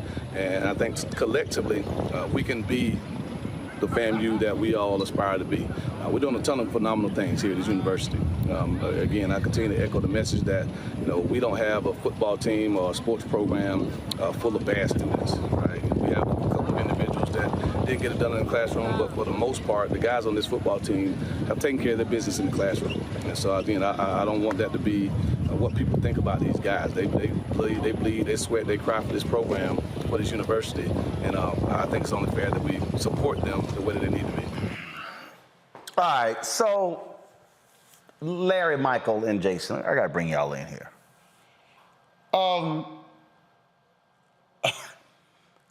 The president says, now I have a better understanding of a sense of urgency after talking with the players. Bruh, you had 26 players ineligible last week. When did you get the report that 26 can't play? For all the folk out there, do y'all know college teams, Power 5 conferences have tops 80, 75, 80 players? 26? Last night, I talked about the ban issue. Their trip to North Carolina was a great trip for them. They stayed 2 nights, but normally when they go to these classics and other places, they only stay 1 night. So I want to correct that. It wasn't North Carolina. But everything else I said about the issue with the ban still apply. I had some fool tell me there's nothing wrong with a nutritious box lunch. Man, ain't nobody trying to sit here and play all damn day and then get your ass on the bus eating a cold-ass sandwich and a box lunch. Larry, what I don't understand is, again, I want the president to come out and sound authoritative, saying, this is happening. Well, we're going to have 5. Well, might have more. We're going to train 18 people. Hold up. Well, who's the athletic? Well, no, you got to ask Miss So-and-so. You the president. What I don't understand is, how does the president not come out and say authoritatively, this is the plan of action we're taking right now. We're doing this, this, this, this. The issue they raised about food, this is what we're doing. The issue they raised about summer housing, this is what we're doing. This is what, man, Larry, go ahead. Yeah, so, I write a lot about leadership, and I've written about, HBC leaders who have succeeded. So this is really about crisis management and how you respond. So first of all, Roland, I want to give a shout out to those young brothers who raised the concerns, legitimate concerns that they did. And I'm glad that they're being addressed. So there are a few things here. He mentioned hiring the compliance officers. And once again, we talk about crisis management. It's really important to have a finite number when you're out in public talking.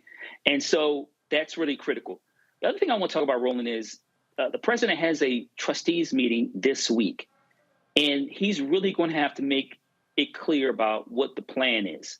So what I like to do is I like to provide some actionable steps. And I have a couple of things he needs to do to address some of these issues. First of all, I think that he needs an audit, someone, a law firm or someone else who's familiar with FAMU, bring in someone externally to do an audit to kind of give them some clear indication of things they need to do, not just this academic year, but move forward. The second thing I think they need to do is he needs to kind of put together some kind of blue ribbon panel of individuals, alum, et cetera, who can provide some kind of blueprint for the next decade after the results come out to make sure that these kind of issues don't happen again. And once again, Roland, this is about crisis management and how you respond to issues. And I would hope that his staff, his administrative staff would have prepped him in terms of being able to be more responsive and clear and decisive in terms of how you respond. The last thing I want to mention, because I'm in the state of Florida, and, in terms of some of the challenges, the HBCUs nationally, particularly state HBCUs in terms of funding, the reporter asked him about that question. And that's an ongoing issue in terms of, we've seen that in Tennessee, Mississippi, Maryland, and other schools in terms of how state HBCUs are treated. So the idea about how HBCUs are funded or not, or underfunded, is a critical one. But I think it's really important by the end of this week that the president has a clear indication of how many compliance officers and what is the long-term plan to ensure this doesn't happen again, because they had something similar happen a few years ago. I don't understand. If you're the president, I want to know quickly if 26 players are ineligible for the first game of the year, Jason. Yeah, as you know, I'm on a campus right now. That's where I am. I'm not on an HBCU campus, but I'm on a PWI, and I can tell you that this is a really unfortunate situation that I'm seeing for FAMU, because one of the things that we were all talking about a few years ago is Division I athletes maybe starting to go more to HBCUs, particularly the really elite athletes. And I think the people who are making arguments that maybe they shouldn't do that talked about the resources that they have at some of these major Power 5 institutions, and the fact that they're going to have lots of academic advisors. And it just horrified me when I read the part about the young man who passed all his classes but was still ineligible because he wasn't getting the right advice from academic advisors. I can tell you, I get numerous emails from academic advisors coming from the athletic department at the University of Maryland. So I know how many different athletic advisors that we have here at an institution that's well-funded by the state. So I would agree with what Larry was saying, that there needs to be some institutional changes. There are people that need to take responsibility for what happened, and they need to certainly make sure that this never happens again, because not only are people, just like in general, when something happens with a white institution, people look at that white institution in isolation. The University of North Carolina, the University of Maryland, the University of Delaware, they look at it in isolation. When it happens at an HBCU, people look at it as it's representative of all HBCUs. So it's really, and that's unfortunate, but that's the way it is. So it's really important that they get this together and work it out, because these young men are being harmed unnecessarily and unfairly. And so they really need to take responsibility and make some changes. And Michael, that's the thing for me. I don't want a young brother to go, or a sister who plays another sport, saying, man, they ain't got their stuff together, so I'm not going. That's the whole point. This brother, Isaiah, top linebacker in all of FCS, top linebacker. Mm-hmm. He chose to come to Florida A&M. You don't want to be in a situation where the next star athlete says, hey, man, look, I don't know. They messed up a homeboy, and he got a 4-game suspension. Now his lawyer is trying to get it reduced, but guess what? North Carolina game was already passed. As I said last night, when you're a star player, when you're trying to go to the NFL, they want to see how you played against other elite players. That brother now does not have the tape to show how he would have performed against North Carolina. That is what will cause future star players to say, hey, man, if y'all stuff raggedy, I can't come. That's why your stuff can't be raggedy. Exactly. You know, this has wide-ranging ramifications, Roland. And this is at the same time when there was a video that's circulating around hip-hop artists and lecturer David Banner, who I know talked about African-Americans should, more African-Americans should go to HBCUs, or they should only go to HBCUs, things like this. And you have a push from, in the past year, a real push in the past year or two for more elite African-American athletes to go to HBCUs. And we see primetime Deion Sanders has been pushing for this as well. So when you look at something like this, you have, according to the USA Today, you have one academic advisor and compliance officer, basically, for over 300 students. Okay, one academic advisor, compliance officer for over 300 students. And apparently, some of them are not getting the right advice on how many credits they need to take, the proper classes, and they become ineligible. But also compounding that is their student financial aid is late in being delivered to them as well, which compounds the issue.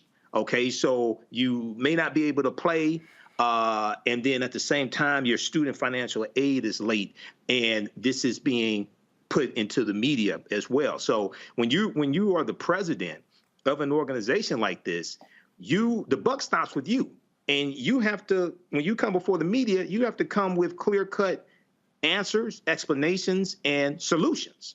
So hopefully they get this rectified. And I agree with Dr. Jason Nichols. This should not be representative of all HBCUs. There are about 103 HBCUs, but this is not a good story. This is not a good look for Florida A&M.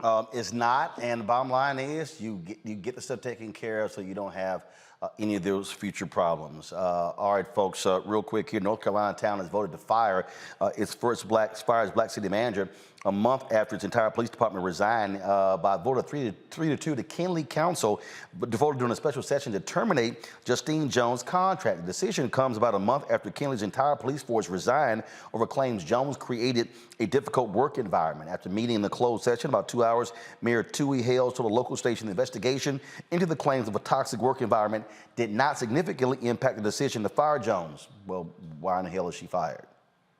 I'm just saying. That's kind of basic.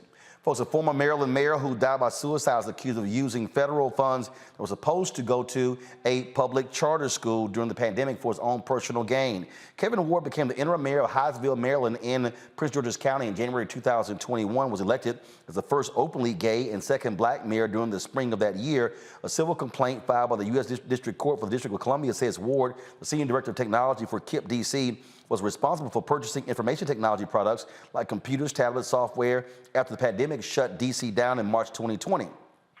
Around December 2021, KIPP DC realized it never received any of the technology it had paid for. Instead, the federal government claimed the money went to buy 10 vehicles, 9 of which were ultimately purchased by Ward. The $2.2 million also allegedly bought 2 properties in Augusta, West Virginia, and an assortment of sports memorabilia. The complaint indicates the company Ward purchased these items from shared his home address. KIPP DC received about $4.8 million in federal funding. Also, folks, in Georgia, a judge ruled that Governor Brian Kemp must can't wait until after the November election and testify before a special grand jury investigating possible illegal attempts by Trump and others to influence the 2020 election in the state. Kemp's attorneys tried to argue immunities related to his position as governor should protect him from having to testify, but Fulton County Superior Court Judge Robert McBurney, overseeing the special grand jury, disagreed. The judge said the governor must appear before the panel, but granted Kemp's request to delay that testimony until after the November 8 election. He faces a rematch with Democrat Stacey Abrams. Kemp is maintaining his lead over Abrams by 5 points. According to the recent Georgia governor's poll, he's a 50-45 lead over Abrams, despite the Democratic candidate's spending advantage. All right, folks, real quick break. We come back, time for our Tech Talk segment right here on Roland Martin Unfiltered on the Black Star Network.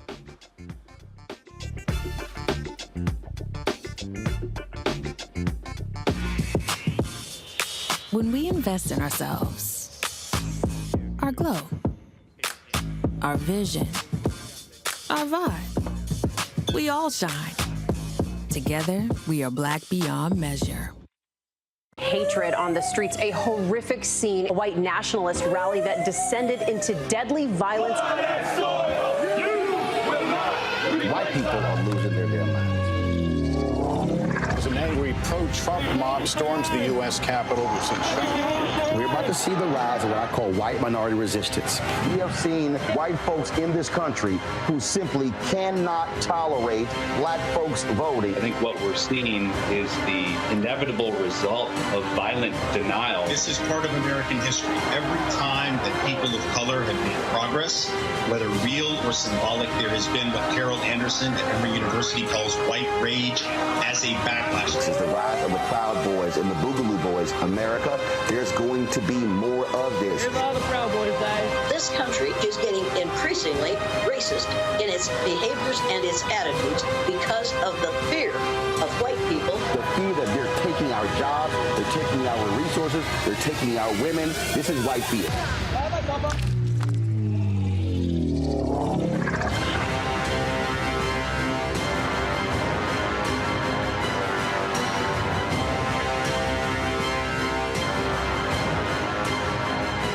When we invest in ourselves, we all shine. Together, we are black beyond measure. Hi, this is Cheryl Lee Ralph. Hello, everyone. It's Kiara Sheard. Hey, I'm Taj. I'm Coco. And I'm Lily. And we're SWV. What's up, y'all? It's Ryan Destiny, and you're watching Roland Martin Unfiltered.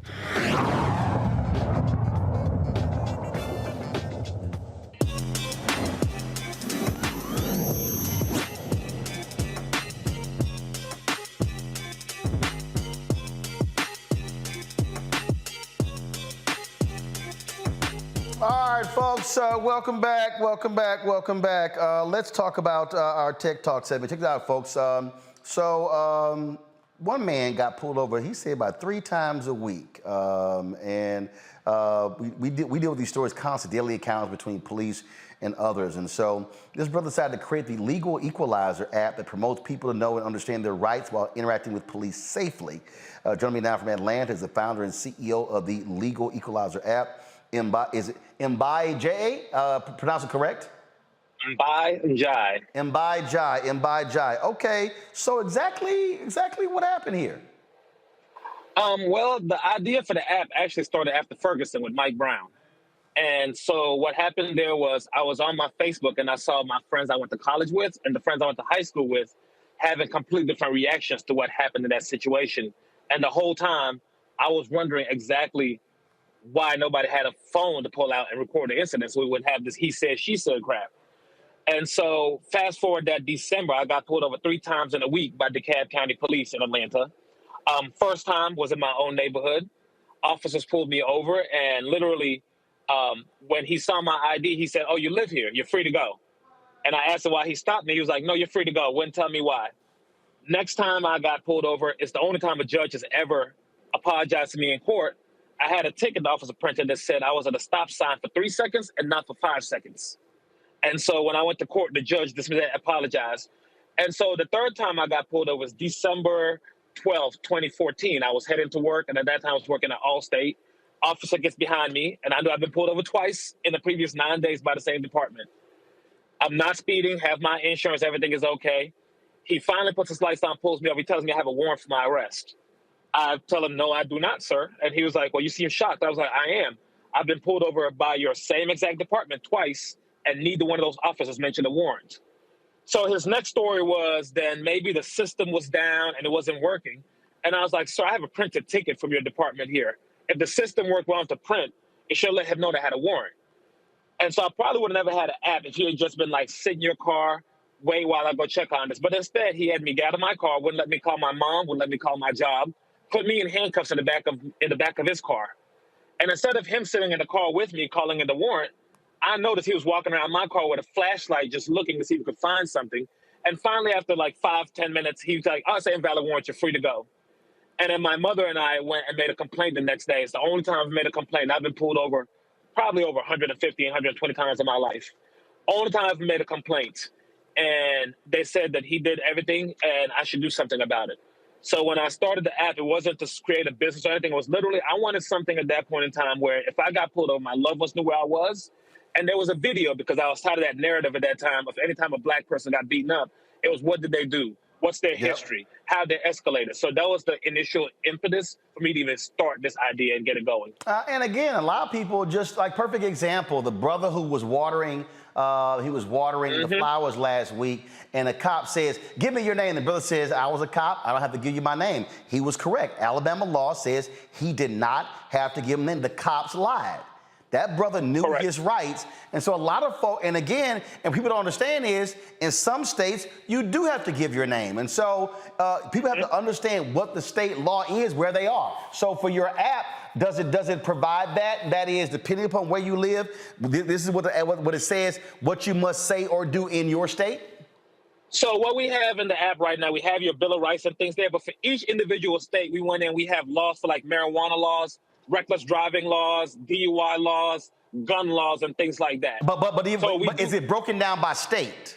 Yes, sir. It is broken down by state. So the marijuana laws for Georgia are different than ones for South Carolina. Yep. Gun laws in Georgia different than gun laws in Florida. So we have those by the states in there as well. And reason being, to be honest, Walter Scott case was the one that changed that for me. And if you remember, Walter Scott got put up for having a broken taillight. Yep. And with that broken taillight, he was afraid when the cop got his license, they would find out he was missing child support payments. So that's why he got out to run. Well, in state of South Carolina, it's legal to have one broken taillight. It's illegal to have two. Wow. So if the man had known that, he could have said, "Thank you for telling me this, officer. I'll go get that one fixed. But am I free to go? I didn't break any laws." We wouldn't even gotten to that point. And so it's things like that where I think about how many of us didn't know the law or didn't know something like that. And it's also why I want to get attorneys involved with this app eventually, because I don't want us to be trying to be our own lawyers. Yep. I would like people like the National Bar Association. I've talked to Dr. Carlos Moore before. I'd like for them to get their members on here and to be able to on the app and help us in real time as well when we need them to be able to tell us our rights as well. All right, I got some questions from my panel. Michael, you first. All right, this is a great app. I just downloaded it. Hopefully I never need it. But one of the features that you have here, brother, is know your rights. So can you give, it says learn when and how to respond in an encounter. So can you give us one or two tips that are some of the most popular experiences or occurrences that we need to know in an encounter with police? Well, the first thing I tell people is that one of their rights is they have the right to record that officer as long as they're not interfering with their duty. So in police style, most people are afraid of that, right? Most people are afraid to record and get that out. But as long as you're not afraid of interfering with the officer's duty, you have the right to record and you have the right to get that. And so that's one thing people, will know that as well. And second thing I tell them is what all attorneys tell me is you have the right to say nothing. You have the right to say no. And what people should know is that a lot of these officers aren't on your side. And even me growing up, my parents told me, listen to what they tell, follow their law because it's the get home. And we can get home safely without having to surrender our rights and get us in more trouble just by listening to and following everything that they say or do. And so that's the other point is that we do have our rights that we can exercise as well in those times where we can say, no, if you want to search my vehicle, you need a warrant. You pulled me over for this. The next question, am I free to go? And so it's different things like that I would like more people to understand and learn at this point in time where, hey, you do have some rights at this point you can exercise as well. Thank you. Larry. Yeah, really quickly here, I was curious in terms of what kind of marketing you've done regarding the app and also in terms of the number of downloads you're seeing. Yeah, so marketing, lucky for us, we have a PR firm that's been working for us for the past couple of years, and they've been getting us stuff for free. So we normally will do interviews if there's like a shooting or incident in a certain town, whether it's Akron, Phoenix, Albuquerque, Atlanta, we'll get some of that. I've done one national media with the crazy guy running for senator in Pennsylvania now, Dr. Oz, when he had a TV show. So that was just national media stuff, but it's been done a lot of word of mouth. And right now, as far as usage, we have over 500,000 registered users. So that's over 500,000 people that have downloaded the app and either given us their phone number, email, or social media to register and use it. And in the tech space, I can say we're one of the few companies that has more registered users than we've raised money in our 7 years. And so that's one of the things we've had to work on a bootstrap. And, Ron, you know about this with Black media and how you have to earn and get money and work and bootstrap your stuff. It's been the same kind of thing, but I'm happy to say we've got over 500,000 registered users, even with, that little bit of funding we've had. Wow, that's awesome there. Jason. So, first of all, thank you for what you've done. My question is a little more specific, and it may be difficult to answer, so I totally understand it if you can't answer it. But I know in Arizona that they've banned recording the police within 8 feet. If you are at a stop and you pull out your phone and that police officer is near your window, can you still use the app, or would they have then justification to arrest you and take your phone away? So that's going to be a tricky one because what I want to say is that you can, and I need to double check with the new law in Arizona. I need to go talk to an Arizona attorney. So let me put a disclaimer for that. But the reason I think you can do it is because the car is your vehicle, right? It's your property. And you should have the right to record your own property. And so I believe as long as what the law was, if it's somebody getting arrested outside, people walking up to that arrest and being like, 2 feet of that and interfering with that. But I need to double check, but I'm pretty sure you have the right to record within your own property. So if you had even like a dash cam or something in here, you have the right to record that. And so I believe that's the law, but I will double check and make sure I can talk to an attorney in Arizona that can let me know that for a fact. And that's the kind of reason, that's kind of information you need to know on your app that people need to realize. And also, a lot of people also don't understand consent laws. So for instance, there are some states, there are one-party consent states where only if one party is you. Other places, before you can record someone, you have to have two-party consent. So when I had an issue with United Airlines when I was at the Las Vegas airport, the woman at the counter was like, "Are you recording me?" And I was like, "Why don't you focus on your own business?" I said, "Well, I'm over here focusing on mine." And what happened was, before I started recording, I looked up what was the law in Nevada to record someone, and Nevada law required two-party consent. So I couldn't just start recording on my phone my interaction with her, because she would have had to have given her consent to be recorded. So again, people need to understand the laws are different in your state. That's why when Omarosa was in the White House and people were like, "Oh my God, she didn't get consent to record." Washington, D.C. has one-party consent. So got to understand what the laws in your state. Well, look, this is absolutely great. Again, tell folks the app where they can get it.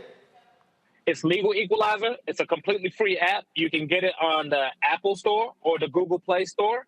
And once again, the app will let you alert your loved ones your exact location of where you are when you're stopped. Allows you to record the encounter, but even better now, we've built our own live stream so your loved ones can be eyewitnesses during that stop. So by the time the officer is at your door, they'll be looking at your phone. They can see your wife, your husband, your brother, your best friend, and those people will be eyewitnesses to record that stop in real time. And so that's the app, and it's currently working. This is precisely why when we created this show, created this network, we want to create this segment to give African-American entrepreneurs who are doing things in the tech space an opportunity to show their wares. And Bob, we appreciate it, man. Thanks a bunch. Thank you so much. All right, then, folks, that is it for us. Larry, Michael, Jason, thank you so very much for joining us today on the panel. Some of y'all have been posting in the camera. Which one camera here? This one right here. Folks have been posting. So I got this shirt at the Cynthia Entertainer golf tournament. And so which one am I on? I don't know what 7. Which one am I on? There you go. All right, so y'all can actually see it. So they actually had this slogan. Now, y'all know me, I don't want them tie-dye, but the slogan was pretty cool that I like it. And it said, if it doesn't bring peace, profit, or purpose, then don't give it your time, energy, or attention. A whole bunch of folk should take that to heart, because it's a lot of people they put a lot of time and energy on stuff that ain't doing nothing for them. And so I'm a firm believer in that. And so Cynthia Entertainer, thanks a bunch. Bill Hammond, thanks a bunch for supplying us with the shirts. I appreciate it. Hey, y'all, tomorrow I'm going to be broadcasting from Houston. I'm going home for Labor Day. My parents wanted our family to get together, so I am headed to H-Town. Looking forward to that. So I'll be broadcasting from there tomorrow. So looking forward to it. And then, of course, let me tell you right, we do not have a show on Friday. We're out, gave folks the day off. And so we'll be back on Tuesday. I'll be from New Orleans, and it's going to be a major announcement from New Orleans next week. Oh, I can't wait to tell y'all. But trust me, it's going to shake some folks up. So I'm looking forward to being there. So that's in New Orleans next week. So I'll be in New Orleans next Tuesday and Wednesday, and for a news conference taking place on Wednesday. And so it's going to be fantastic. And so we'll let you know exactly what that is. And we'll be live streaming that announcement on the Black Star Network. Don't forget, if you want to support us in what we do, y'all, please do so. Download the Black Star Network app, Apple phone, Android phone, Apple TV, Android TV, Roku, Amazon Fire TV, Xbox One, Samsung Smart TV. Also, please join our Bring the Funk fan club. Your dollars make it possible for us to do what we do. Send your checks and money orders to P.O. Box 57196, Washington, D.C. 20037-0196. Cash App is $RM Unfiltered. PayPal is R Martin Unfiltered. Venmo is RM Unfiltered. And Zelle is rolling@rollingsmartin.com, rolling@rollingmartinunfiltered.com. Dennis Frazier, thank you for your donation. I appreciate it. Karen Jenkins, thank you very much for yours as well. Thelma Kinchin, Cedric Smith. Let's see here. Who is this? Okay, I'm trying to sit here and look at it now. Jimmy, thank you for your donation as well. Gregory Kelly, Cynthia Robinson. Let's see here. Kareem Brooks, thanks a lot. And I'm looking, I know there are a couple of others that I missed, so I'm looking for them now. Let's see here. Patricia Metley, thank you so very much. Shalinda Lewis, thank you so very much. Alonza Montgomery, thanks a lot. Sule Craig Williams, thank you so very much. April Champion, thanks a lot as well. And y'all don't forget, White Fear is right here. It, of course, comes out September 13th. Pre-order now. We want to make the bestsellers list. You can get your book from any of the these folks. Ben Bella Books, they are the publisher with me, and we co-own the book. Amazon, Barnes & Noble, IndieBound, Bookshop, Chapters, Books a Million, Target. You can also call your local black bookstore and order the book through there as well. White Fear, How the Browning of America is Making White Folks Lose Their Mind. It is timely with all the stuff Trump is doing and these MAGA Republicans. Folks, you don't want to get it, and I'll be traveling the country talking about this book and talk about these very issues that are happening in real time. That's one of the reasons why, I mean, literally every month the story was changing. I said, y'all, we really got to publish the book, because guess what? White folks will keep losing their minds, so we got to publish it somehow. And so that's what's up. And also the audio book is going to be available on Audible as well. I've already done the recording. You can get that book as well. All right, folks, that's it. Y'all be commenting. I'm sure glad y'all like our new pop-up tables here. It is pretty cool, huh? It is pretty cool. So we can travel with them and we can get it going. All right, y'all, that's it. I'll see y'all tomorrow from H-Town. Holla!